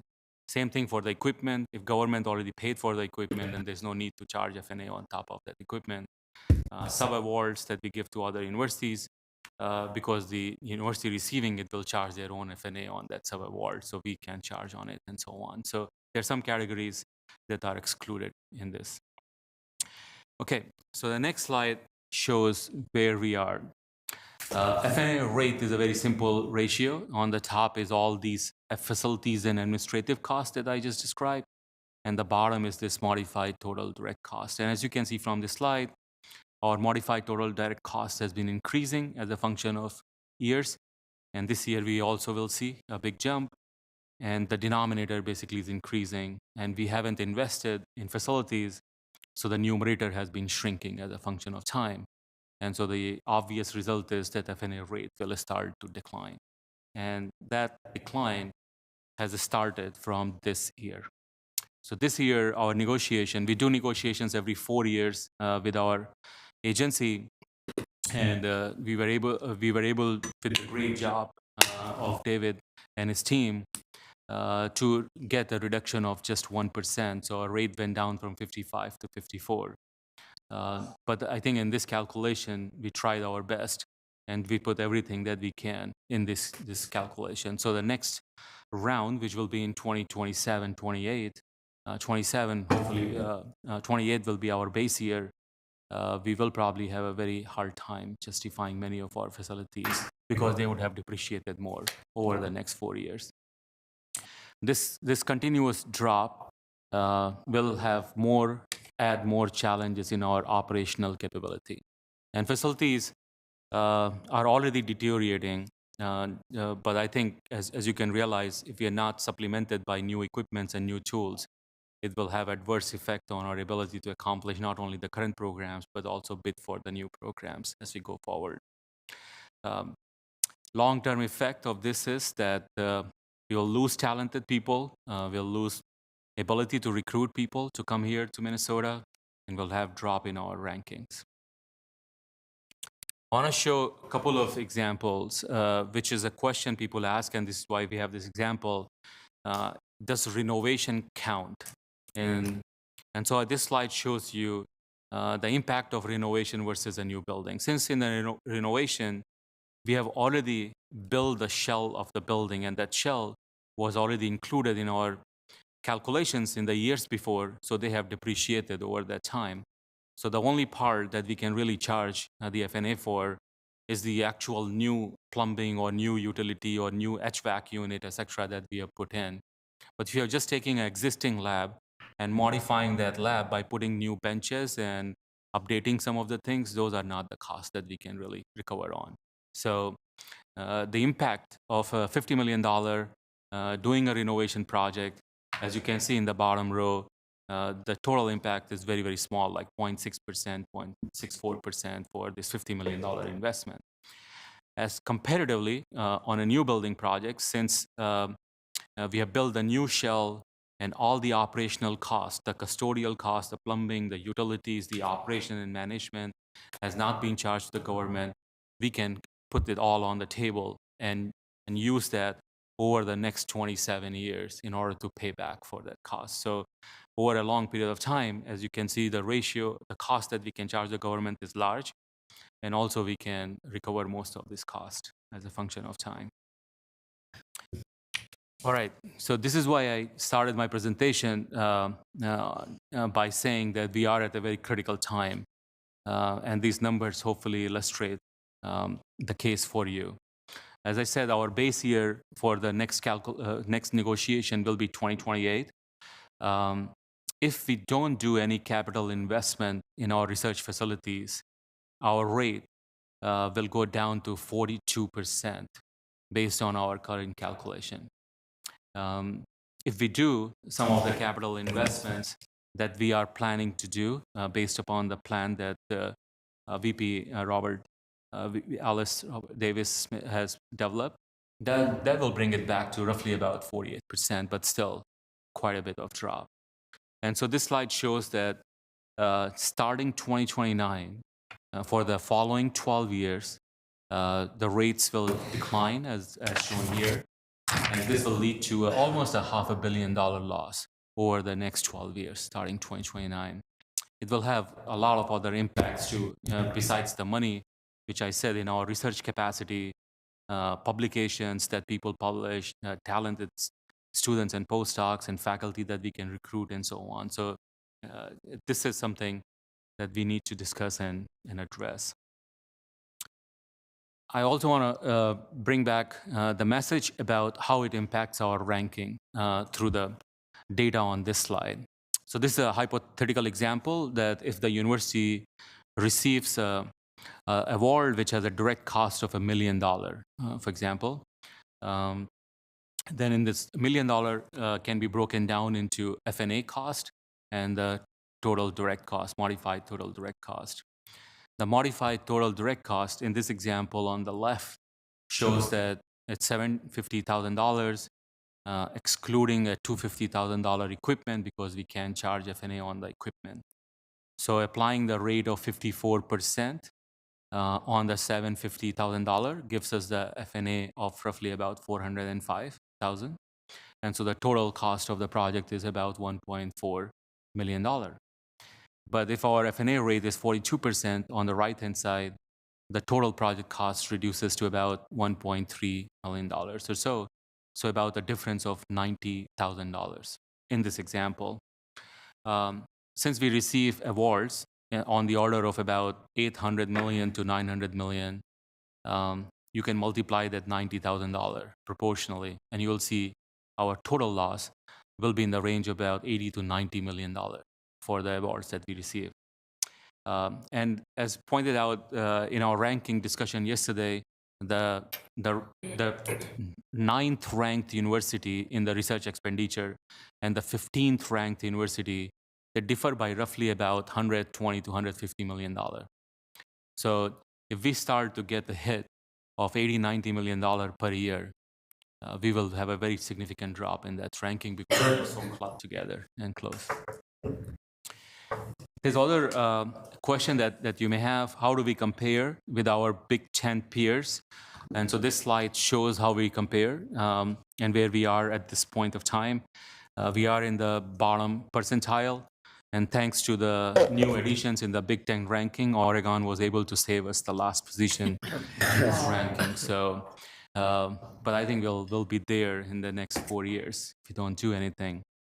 So question that you can ask is why these universities at the top have this higher rate, because they have used this formula very effectively, that as you build new facilities, not only you seed new research areas and create a lot of positive environment where the research is thriving, companies, government, everybody's engaged, and we are doing a lot of productive work, but actually you're using that investment, you are recovering that investment over the next 20-25 years, and the building will be fully paid for in roughly about 27 years if that building has 68% or more research being occurring in that building or so. So they have used this formula very effectively to keep constructing new spaces and transitioning that spaces after 20-25 years into something else if they need to, and use it for other purposes and build on new facilities for new staff and facilities. But we haven't done that. We have been very conservative in not constructing new facilities, updating and remodeling. And as I pointed out to you, that cost is very hard to recover. Not all of it can be recovered, and it depreciates very fast in our calculation, and the difference is because of this reason. So I want to conclude by a couple of things. I pointed out to you that administrative cost is capped at 26%. And so if we invest in our staff, which we need to, otherwise we'll be unable to serve this growth in the award. So as shown on this slide, we grew about 30% in last 5 years. And this is roughly a difference of around $400 to $500 million. We grew by about $100 million per year each year. That growth needs to be absorbed in terms of more staff in a sponsored research office, more staff in HRPP, IACUC, IRB, and IBC, etc. But we haven't kept that pace also. The total growth in FTEs in our service units is roughly 1.7% at the same time. Actually, each year we are asked to reallocate our funding, so we are cut by roughly 1.5% or something like this. So the cumulative effect is we are also burdening our existing system in a very unsustainable manner. And this is something that we'll also have to address as we go forward. So there's one near-term solution that we have been discussing internally, and we are very we'll love to share with you today and answer questions on this topic. Is this facility, microbial and cellular production facility in St. Paul campus, which many of you have heard about and know about. This building, the shell is almost 100% complete. The second floor has been completed and occupied by the Biotechnology Institute in College of Biological Sciences. The first floor is incomplete and unoccupied at this moment, and we are very eager if we can complete that first floor and staff some of our top talented faculty in that space, then this whole space can become a part of our calculation in the base year of 2028. And that will have a big effect on our ability to try to maintain the rate or increase the rate. This building will also have other amazing impact as shown on this slide. And sorry to get technical suddenly after talking finance. But this biomanufacturing is one of President Biden's big initiative. Federal government has allocated over $10 billion for many different initiatives. And the idea is to use microbes in order to do production of various kinds of products, like sustainable aviation fuel, plastics, lubricant, coating materials, etc. And so this building will become almost a destination for researchers, where the first floor is providing advances in discovering new microbes by genetically engineering them to do certain type of product engineering. And the second floor is almost a scaling facility where you take the proven concept and go to the fermentation facilities, which are 750 liters to 1,500 liters, and scale them to the level that companies like Syngenta, Cargill, etc. can buy them and sell them in the market. We feel this will have very transformative effect on St. Paul campus and our university in order to position us and Midwest in being a leader in this space. So I want to conclude by a couple of slides. First, the message I want to deliver today is that we have declining FNA rate, and we are at a very critical point where the drop will be very significant if we don't address it now. And second, on this slide, yet our peers have continued to invest and continue to make new advances in providing new research capabilities for their researchers.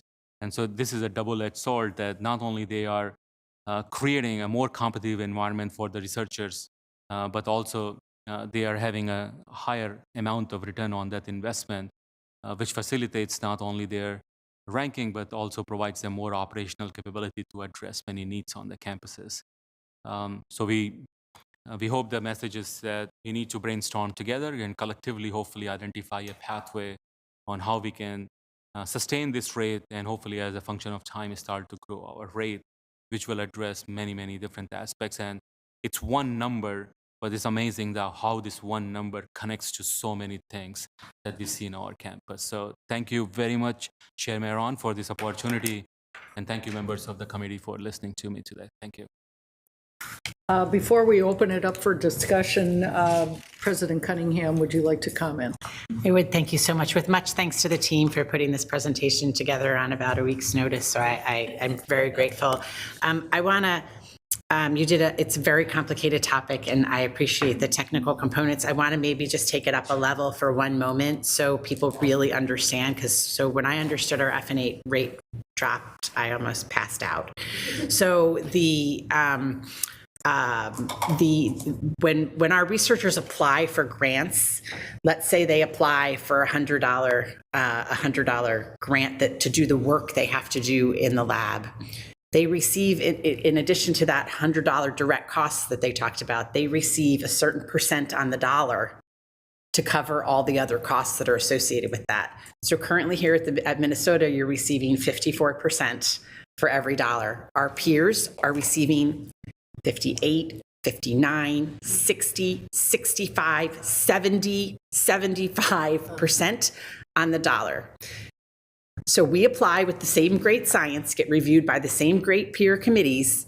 We receive our $100 plus 54 cents, and their university receives $100 plus 75 cents for every dollar times $1.2 billion, right? So that's calculated based on these facilities. And so we're leaving, the state of Minnesota is leaving, the university is leaving federal dollars on the table that we could be bringing to the state of Minnesota to pay employees here that live here to have research generated that will help our communities and drive the economic engine. Our researchers are working as hard and are as brilliant as all those other researchers in the country, but they get paid 54 cents on every dollar for the money to come into the university versus 60, 65, 70 cents on every dollar. Universities around the country hire consulting firms, work very, very hard to never have this number drop. So we have work to do. I have some vague hope we can even potentially think about how we renegotiate that rate before waiting 3 more years. But in order to do that, we're going to have new buildings, and those new buildings and new facilities aren't just because we want shiny new objects. They're because our researchers need them. They're because they need them to be cutting edge. But they also help our overall funds come in for help the other researchers. So I just want to kind of sum that up. When you go back to that one sheet where I think Chair Mayron, made a little comment in her notes on the number. I don't know if you flip back to that number for a second, your rate among our peers here. We're ranked higher. So with much thanks to our amazing researchers here, we are ranked higher in research in the surveys in rankings you said yesterday than many of these folks here. And yet they're getting more dollars back than we are. So we're being very, very efficient. I cannot tell you how efficient our researchers have been and how much they're working in facilities that are not at the peers of the folks that are producing as much research are. And so we have to do better with that. With that, it does help pay for other administrative costs. When we hear us talk about need for cuts and budgets, our ability to cut any more deeply in these administrative areas while they're growing 30% is not where we're going to be able to find those dollars. So I just wanted to set some of that context, and I hope it clarifies what was a very good, thank you, technical presentation. Yeah. Thank you very much. Thank you. We have several regents who have questions. Let me just kick it off and ask 2 kind of big picture questions. One big picture question is, what is it you're looking for from us today? There's nothing for us for review. There's nothing for action, but I want to get a sense of what you would like to get from us today. And number 2, I'm very interested in the schools that have the higher rates. How they convinced either their donors, their legislators to allow them to get to this level. I'm just thinking about, we already had a conversation with Kathy Schmedelkoffer, bricks and mortar, donors not very interested in doing that. Maybe new buildings, maybe more so than repair, but not so interested. Our legislature, going and trying to get the kind of money we need for new facilities will be, of course, a challenge, and particularly with a mindset by some legislators like, why do you need a new building? Why can't you just fix the roof on the building that you already have? So I'm curious on how to other institutions who are above us implement this type of commitment to new facilities to get those federal dollars. So Chair Mayor, and if I may start, and then perhaps the team has some ideas as well. I think a couple of things. I think as I started to have some conversations even with our policymakers on this, I think the idea that we're leaving federal dollars that could come to the state of Minnesota on the table by not investing in the facilities our researchers need should be a powerful message. If we look here at New Jersey and Maryland and Iowa and our friends in Wisconsin, they are successfully bringing more federal dollars for the same quality of research to their states. So that's one component. I think I think the first thing we have to be, and how other universities have done this successfully, is they've been very attentive to this rate, which is what I think there's not an ask for this group today as much as one to know we have to be attentive to this rate. When I started to hear potential strategies around we're not going to do anything new, all we're going to do is renovate our old buildings, that is not a strategy here. That strategy will lead us to leaving $500 million on the table over the next decade and lead us to not being able to attract researchers to do the real work. So in terms of how this board thinks strategically, we can't do everything new. You saw the presentations yesterday, we have to also address some of our aging assets, but while we do that, we also have to have a strategy that looks ahead and either takes down buildings and builds new facilities, or addresses the new technologies that are coming out that our researchers need in facilities, and those can't be seen as extra or too fancy in some way. They have to be seen as necessary to keep us competitive within this list. I think the foundation and other folks will say, shiny new buildings sometimes are attractive to philanthropy, so that's certainly a source. It can't be our only source. And then corporate partners and other ways that we think about that, and the team has been thinking about that. And this team came to me right away with an understanding that this was happening in my first weeks, and said, if we focus, here's some ways that we could even maybe think about getting this rate up over the next couple of years if we invest in this project, which is why that building was on the table, and this. And so as we think about our priorities for those and how we mix them in with everything else, these are why we're thinking about these pieces. All right. Anything you wanted to? No, President Cunningham summed it very well. I just wanted to mention that one of the strategies our peers have utilized is that as they boost up their rates, let's say by 1% or 2%, they take that incremental increase and reinvest it back into paying the mortgage on that building, basically. So take the loan and recover some of that increased dollar to pay for the annual mortgages. And then you pay off that mortgage in 20, 25 years from the federal dollars. So it's worked very well for them, and this doesn't require a very big change in our financial model. Because currently the funds that come in, and Chair Mayron and the board, those dollars are not allocated specifically to this. They're part of the general budget of the university, and that's a much more complicated discussion, I just have to tell you. So that's not really discussion for today, but that is one way that our peers are addressing. Okay. All right, Regent Kenyanya.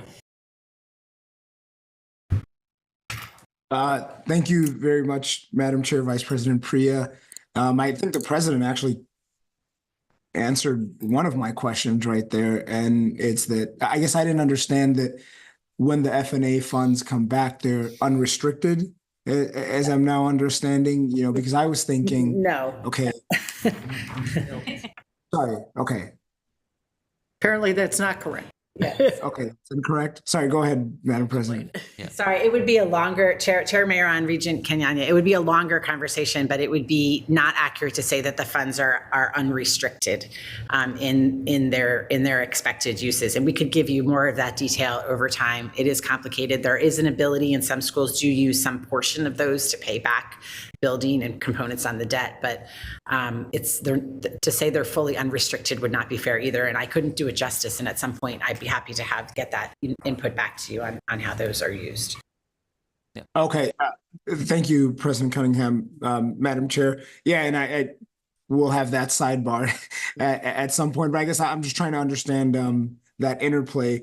I guess I'll move to my second question, and also Vice President Priya, you started getting at that one. If we look at that slide where you're comparing the renovation versus the building, and you said that you can use part of that recovery to pay back the mortgage on that.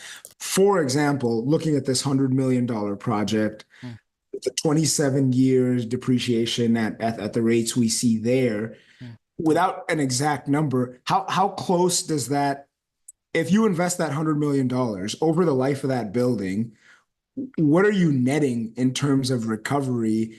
Is it anywhere close to that 100 million? Is it halfway there? Ballpark. They're asking me to respond. It's going to depend largely on how that building is populated in terms of researchers. If you filled that building completely with federally funded researchers, you'd recover close to 95% of the cost of that building. I've used as an example for this calculation when we built the cardio cancer building back in 2010 is when it opened. That building was about 65% populated by federal research, and the other research was university funded, gift funds, foundation funds, startup funds, that sort of thing. So we don't get F&A on startup funds. We don't get F&A on gift funds through the foundation. We only get the F&A recovery on sponsored projects.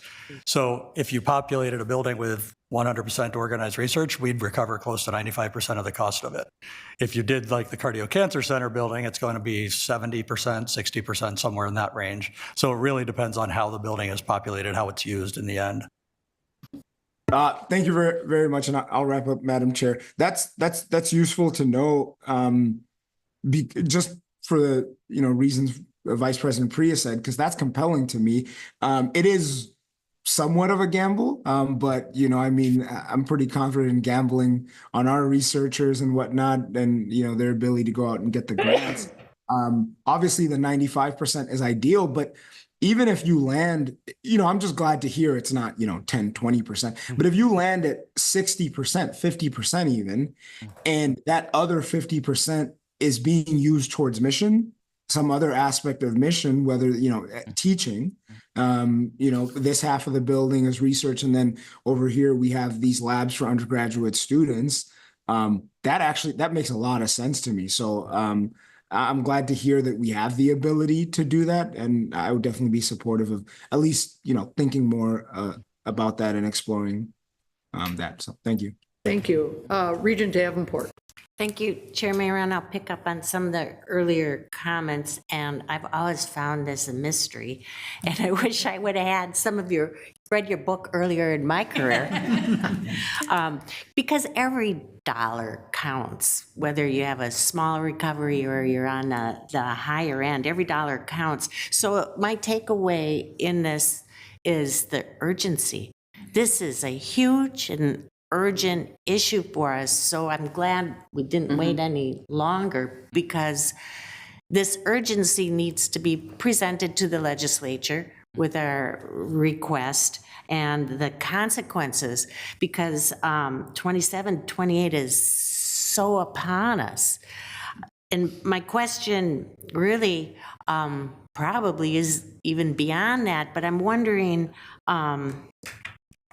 when we embark on the Mix project, or some of our researchers partner with University of Minnesota Rochester and what's going on in Discovery Square, are any of those facilities, do they count? Yeah, David, go ahead. Yeah, any research facility counts. The only one I would leave out would be Hormel Institute, because they have their own rate. We negotiate a separate rate for the Hormel Institute. Their rate has actually done very well because the Hormel Foundation invests heavily in the buildings. Yeah. So they've got currently a 59% rate. We ideally could have negotiated more, but the federal government will only let it go up a few points at a time. Yeah. So they'll drop it as soon as your costs drop. But when you're increasing your costs, they like to only go up 2 or 3 points maximum at a time. But we negotiated 4 years ago a 59% rate for Hormel Institute because they had invested very heavily in facilities. But other facilities, our entire university system is in this one research rate. Oh, all of them are. Oh, okay. Thank you. All right, Regent Turner. Thank you, Chair Maron. I have a few things. First of all, President Cunningham, thank you for taking the complicated and making it into a simple. I wonder where you learned those skills. So thank you for that. Secondly, are we going to be invited to that building when it gets done? Because I've seen the shell. Okay, thank you. I hope so. Remind you of that. And then I had no idea how prophetic my comment yesterday, which made me the enemy of the Historical Society, when I said we need to tear down the old buildings. I had no idea that today it's like how prophetic that was. I'm just appalled at how much money we're leaving on the table. And so my last question, and it's a question then, that 26%, what is being done across the higher ed research committee across the nation to lobby the federal government to up that? Or is there any kind of concentrated effort to do something with that? Yeah, go ahead. Yes, absolutely. So a lot of the higher ed associations like COGR, Council on Governmental Relations, AAU, APLU, have been working together to try to convince the Office of Management and Budget that this needs to be revisited, and also get support from the Office of Science and Technology Policy for that. So far, there was a major push not too long ago, because we're in the middle of getting updated federal regulations that are coming into effect in about 3 weeks. There's a big push to try to get that negated. It has not changed, by the way, since 1991. There's a giant increase in regulation, as I'm sure everybody here already knows, since that time. So the costs are exploding for administration to assure compliance with regulation. Those organizations are trying again to see if they can formulate an argument that can say, either leave that rate alone, but give us these costs that are exploding, let's make those into their own rate. Or let's make those allowed as direct costs. Either one would work, or a combination. So there's a movement afoot, and we are active in these associations and active in the attempts to get this overturned. Thank you. Thank you. Regent Hipsch, and then we will move on to our next topic as well. And Regent Hipsch. Thanks, Chair Mayor. My comment is really short. The game is today, and all hands on deck to get this done. I mean, we got to have every strategy in the world to get this thing done. We got to move with our peers. I mean, otherwise good facilities is going to mean more good workforce, right? So, I mean, I can't understand why we wouldn't really work on this heavily. So thank you for bringing it to our attention. It's the first I heard of this in 4 years on the board. So, but game is today. So Thank you. Thank you very much. And just to summarize, I guess I had asked the question, what are you looking for in terms of guidance? I think you're hearing from the board today. Yeah, today. Yeah, as soon as it is feasible, I think what I'm hearing from those who spoke is they're supportive of your having brought this to our attention and moving in a different direction that gets more money from the feds and all of the impact it has.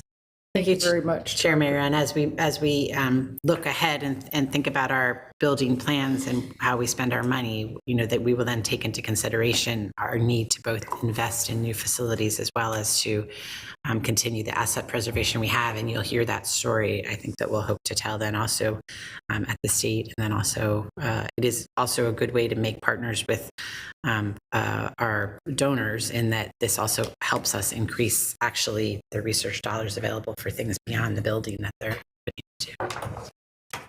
Thank you very much. Really appreciate it. Thank you, members of the committee. Thank you. All right, our next item is the public safety update. Police Chief Matt Clark is here to discuss ongoing safety efforts at the University of Minnesota.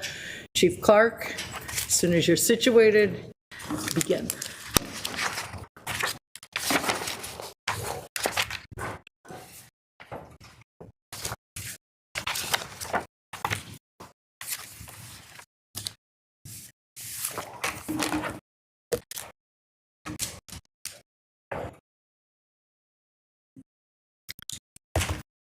Go ahead. Okay.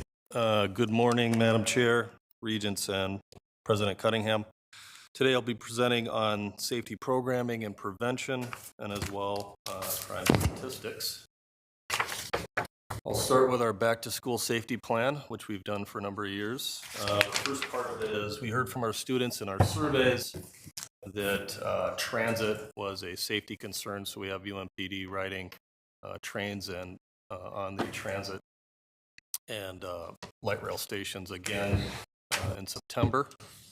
We're lucky enough to have the sheriff's, county sheriff assist us through the month of September with patrols at night, thanks to Sheriff Witt.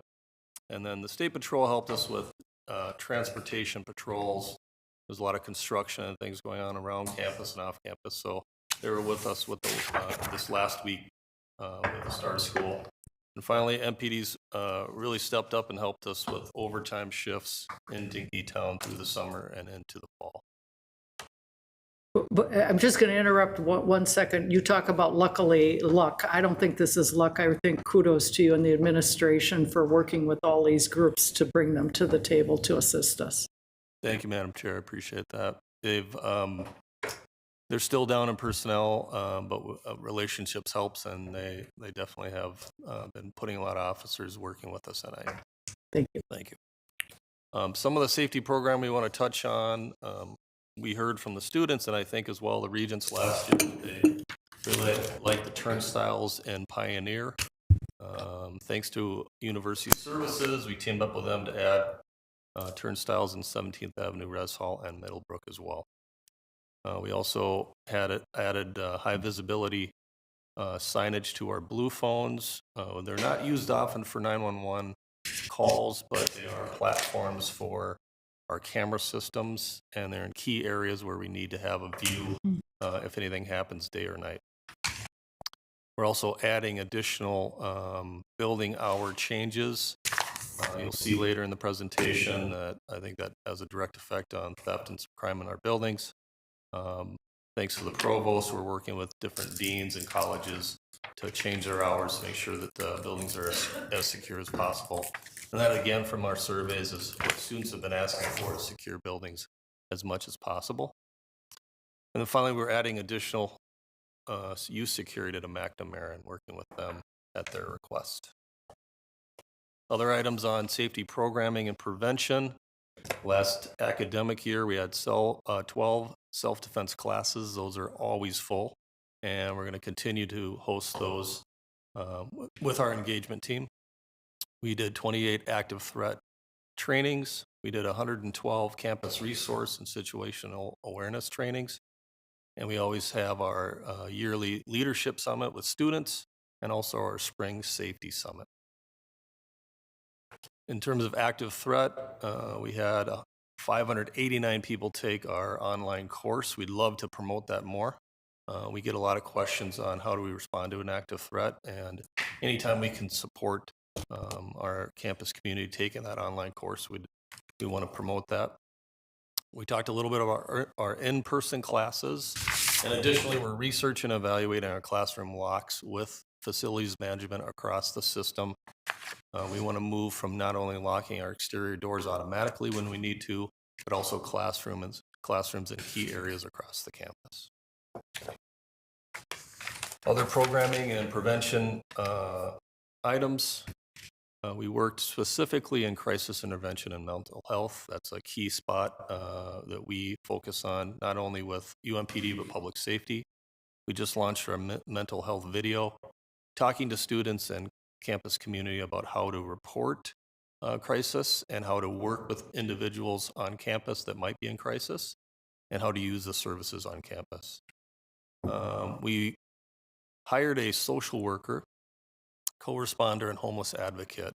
We did have a contract worker with the county.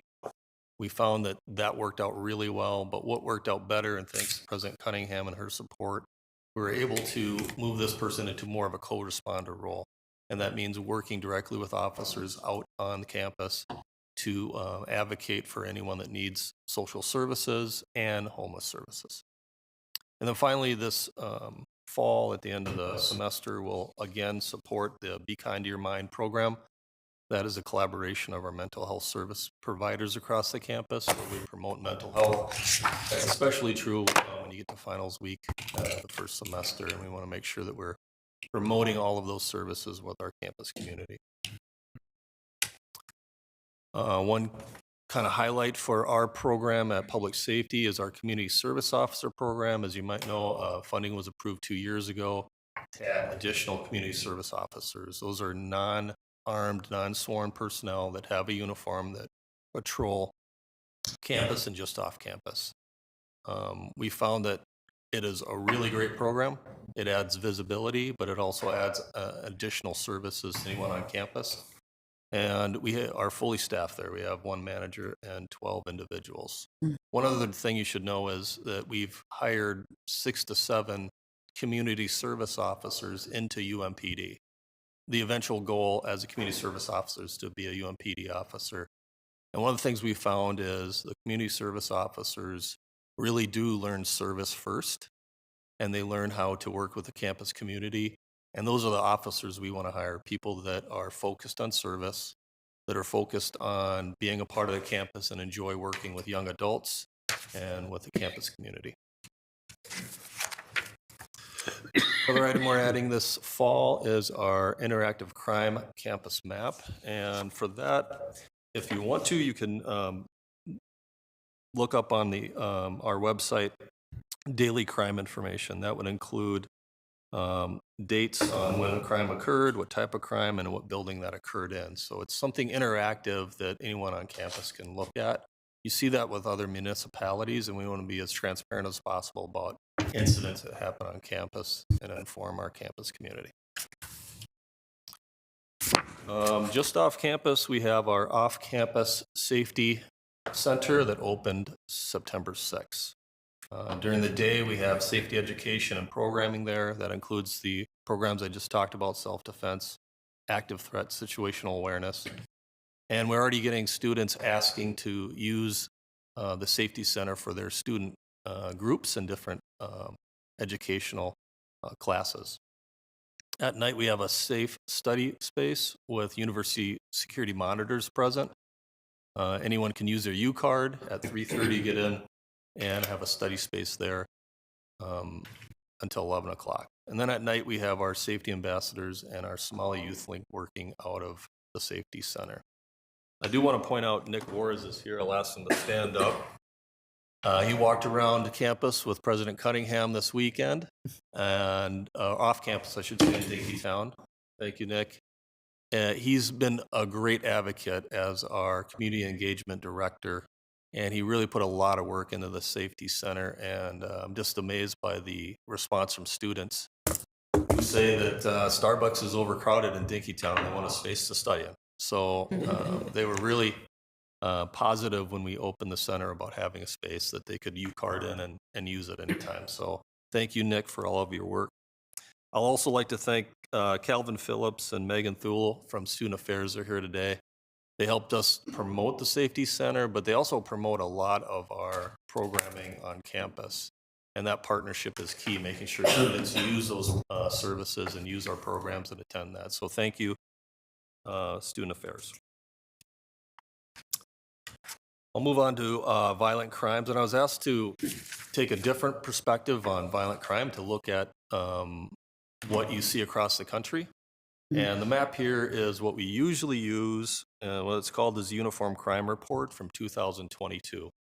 What that is a comparison of violent crime per individuals with 100,000 people as the comparison. So per 100,000 people, let's say in a city, how many individuals might be a victim of violent crime? And as you see at the top of the list there, or the top of the scale, is Detroit with 2,151 incidents of violent crime per 1,000 people. Minneapolis is at 1,200, so just over half that, 1,216 incidents per person. And the university is the very bottom with 28 incidents per 100,000 people. And the comparison should show that in relative to the cities in different areas across the country, the campus is really safe, extremely safe. We get different concerns from different students and parents on other things. I think this is a helpful map because it's used across the country, and it's kind of a scale that you would use to look at how are the levels of crime in municipalities. And our comparison with the campus should stand out as a pretty good comparison for anyone that would be concerned about safety. Specifically on our crime statistics, you'll see a slight drop in crime this year to date. We had 8 assaults on campus. We noted that 2 of them were hospital staff and 3 of them were officers. So our numbers are actually fairly low for the year. Would I like them to be 0? Yes. But I think in comparing the map I just showed you, the graph, and then this also, it shows you that we're trending in the right direction. We're keeping them as low as possible. Additionally, in terms of property crime, you're seeing a dip from 2022 in theft. We're still having some burglary incidents and auto theft. None of them really are within a residential area in terms of the burglary. We do think that securing our buildings as much as possible when it works for that building does help with reducing theft. In terms of Dinkytown crime, very comparable to 2023 year to date, and definitely a big decrease from 2022. One thing we talked about was our Dinkytown expansion, taking police calls, 911 calls in our pilot project area that you see on the map. So far, we've taken 145 reports, and those are across the board in different areas.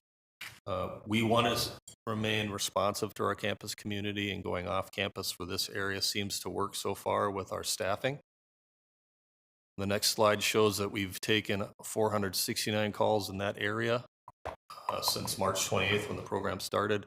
Minneapolis has assisted us 110 times.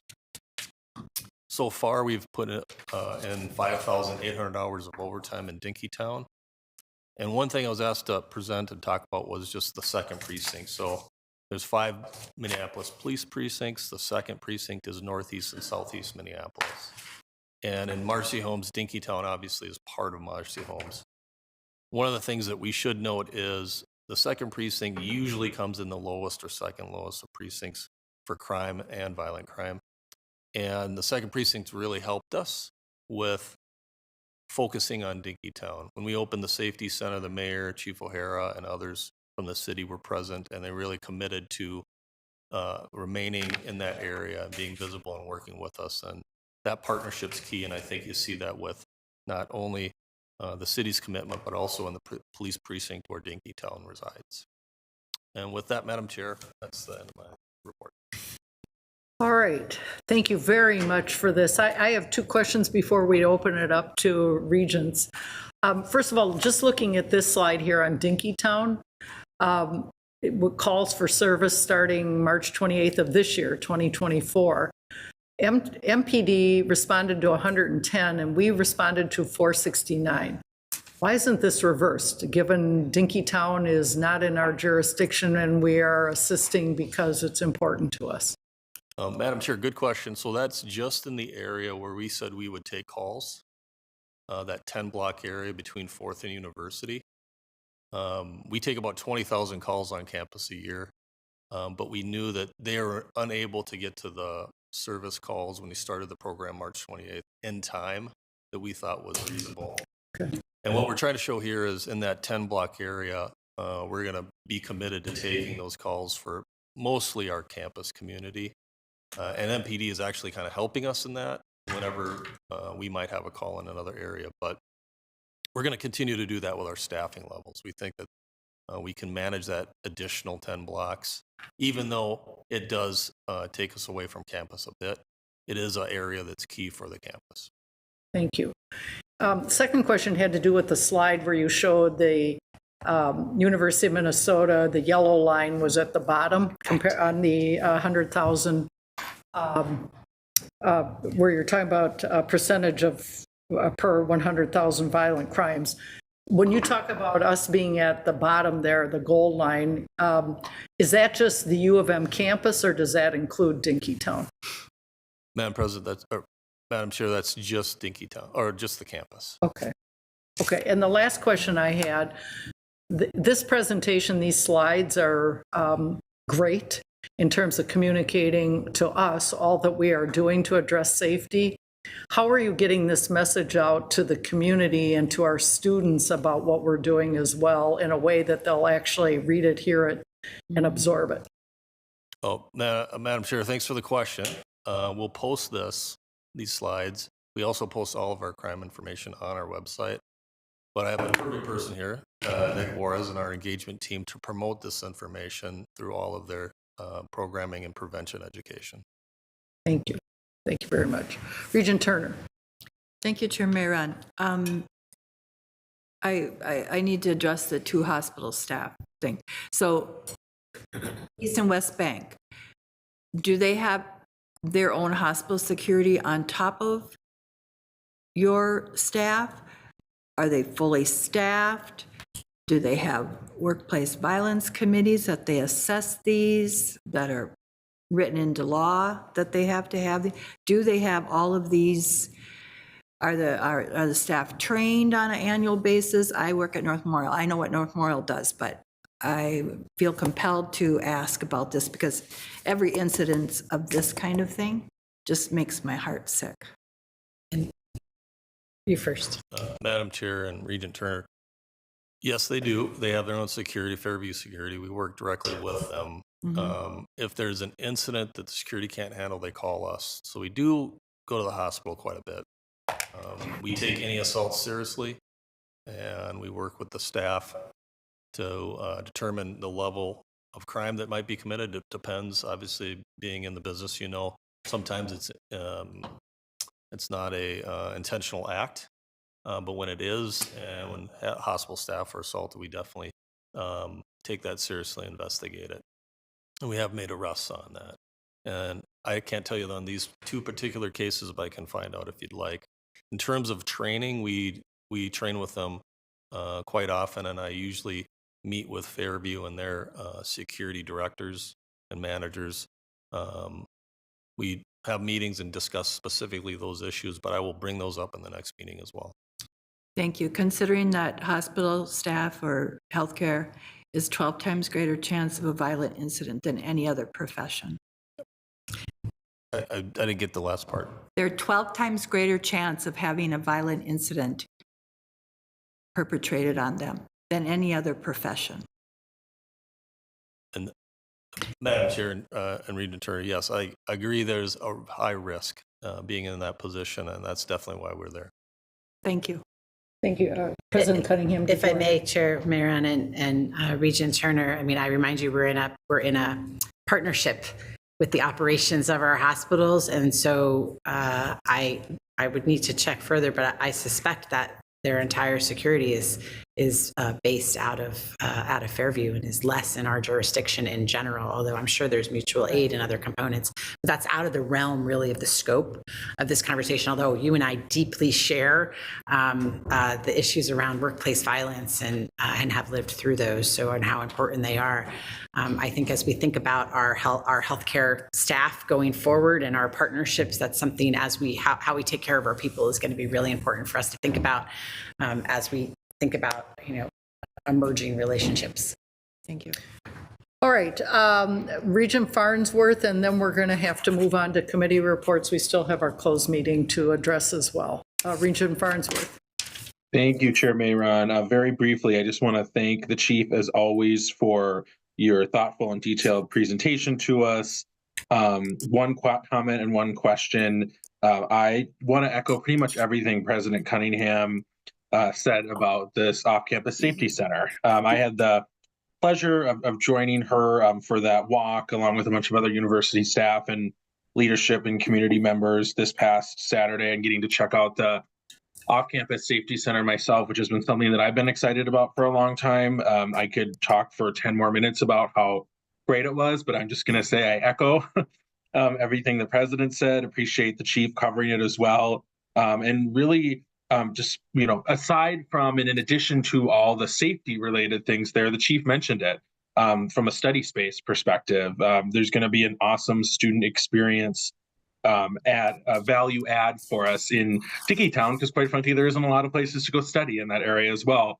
And they'll be in a safe environment, and our students will have access to other relevant resources as well. So highly, highly encourage board colleagues and others to go visit the off-campus safety center. It was incredible, and I've been excited for this presentation today to be able to say this publicly. One really brief question. I was getting some questions from campus stakeholders, community members yesterday about a safety alert at 17th and University and the use of the term community member. It says this occurred off campus and involved a community member. Some people thought that was new verbiage. It might not be. Either way, I want to use this opportunity to clarify. And so, we know misinformation can be hard to deal with. And so have an opportunity here. If including the term community member is in fact new verbiage in our Safe U alerts or not, and just thought I'd give you an opportunity to clarify that. Thank you, Chief Clark. Chief Clark. Madam Chair and Regent Farnsworth. So the addition to community member or not on our safety alerts is based on a request to identify whether a student was involved or campus community member. That could be a faculty or staff member. There are times where we have alerts within our boundaries that are not related to campus individuals. And so we have a request to put that into our safety alerts. And was your question what incident happened at 17th Avenue? No. It was specifically about the verbiage, and I think you just answered it, but I don't know, President Cunningham, you have something to add too, but that just about the verbiage part. Go ahead, President Cunningham. I'll try to be quick. Thank you, Chair Mayron, and thank you, Regent Farnsworth.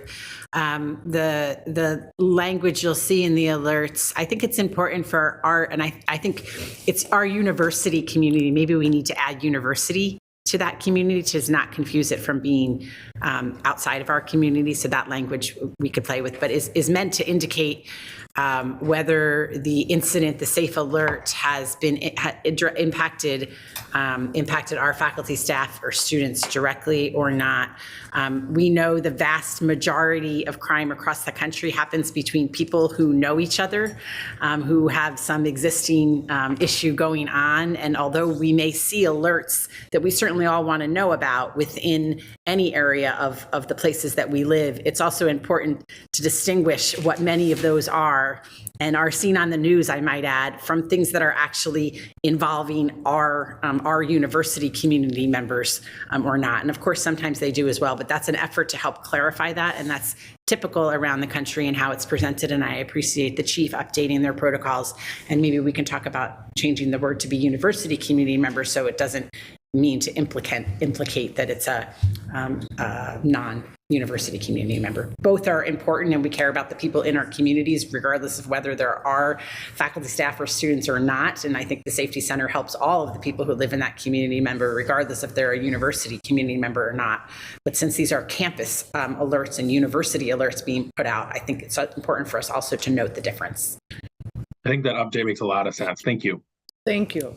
Thank you very much, Chief Clark. Again, excellent presentation. Really appreciate it. All right, that brings us to our committee business. Let's begin first with the Litigation Review Committee. Regent Tad Johnson, your report, please. Thank you, Chair Mayron. The Litigation Committee met on July 19th, 2024. At this meeting, the committee adopted a resolution that authorized the closing of the meeting to discuss matters subject to the attorney-client privilege. Thank you, Chair Mayron. That concludes my report. Thank you very much. Next, we will receive the report of the Audit and Compliance Committee. Regent Gully, if you would share your report with us. Yes, of course. Thank you, Chair. In addition to the committee's work plan for this year, we discussed 3 other items. First, the committee heard about updates to the Enterprise Risk Management Program and the Institutional Risk Profile from Associate Vice President Bonison. The committee reviewed peer data and provided feedback on emerging risks within the university system and current priorities. We look forward to further engagement on this important topic. Next, the committee heard an information item from Chief Auditor Galswick, who reported engagements less than $100,000 requiring after-the-fact reporting with 2 external auditors. And finally, the committee adopted a resolution that authorized the closing of the meeting to discuss information information technology security. Thank you, Chair Myron. That concludes my report. Thank you very much. At this time, I'll call on myself to share the report of Governance and Policy Committee. The Governance and Policy Committee did not consider any action items this month. In addition to the review of the work plan for the year, the committee took up 3 additional discussion items. The first item considered how the board receives input from the public. OBR staff outlined what they heard from our discussions at the July retreat. In addition to continuing the virtual forum and making engagement activities more strategic, a new series of listening activities across the system will be held this academic year. The new listening sessions will be widely promoted and meet people where they are by having a physical presence on each campus, focus on listening but creating space for some dialogue too, and feature pop-up tables along with possible roundtables, shadowing, and other activities. OBR will be sending out more details to the board on how each of us can participate.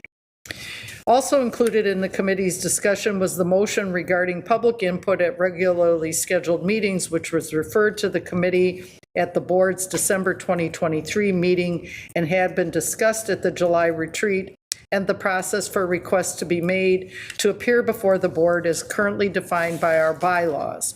I would encourage my colleagues not on the committee to watch this meeting and provide myself or Chair Verhalen with your thoughts and input on this topic. Next, the committee discussed adjustments to the board standing committee structure. OBR reflected back feedback from our discussion in July. The committee seemed in alignment with maintaining our current structure with some adjustments. Those would include elevating the special committee on academic health to a standing committee of 6 regents, possibly retitling the Mission Fulfillment Committee, using work sessions for deeper dives on topics, and considering our meeting schedule and cadence.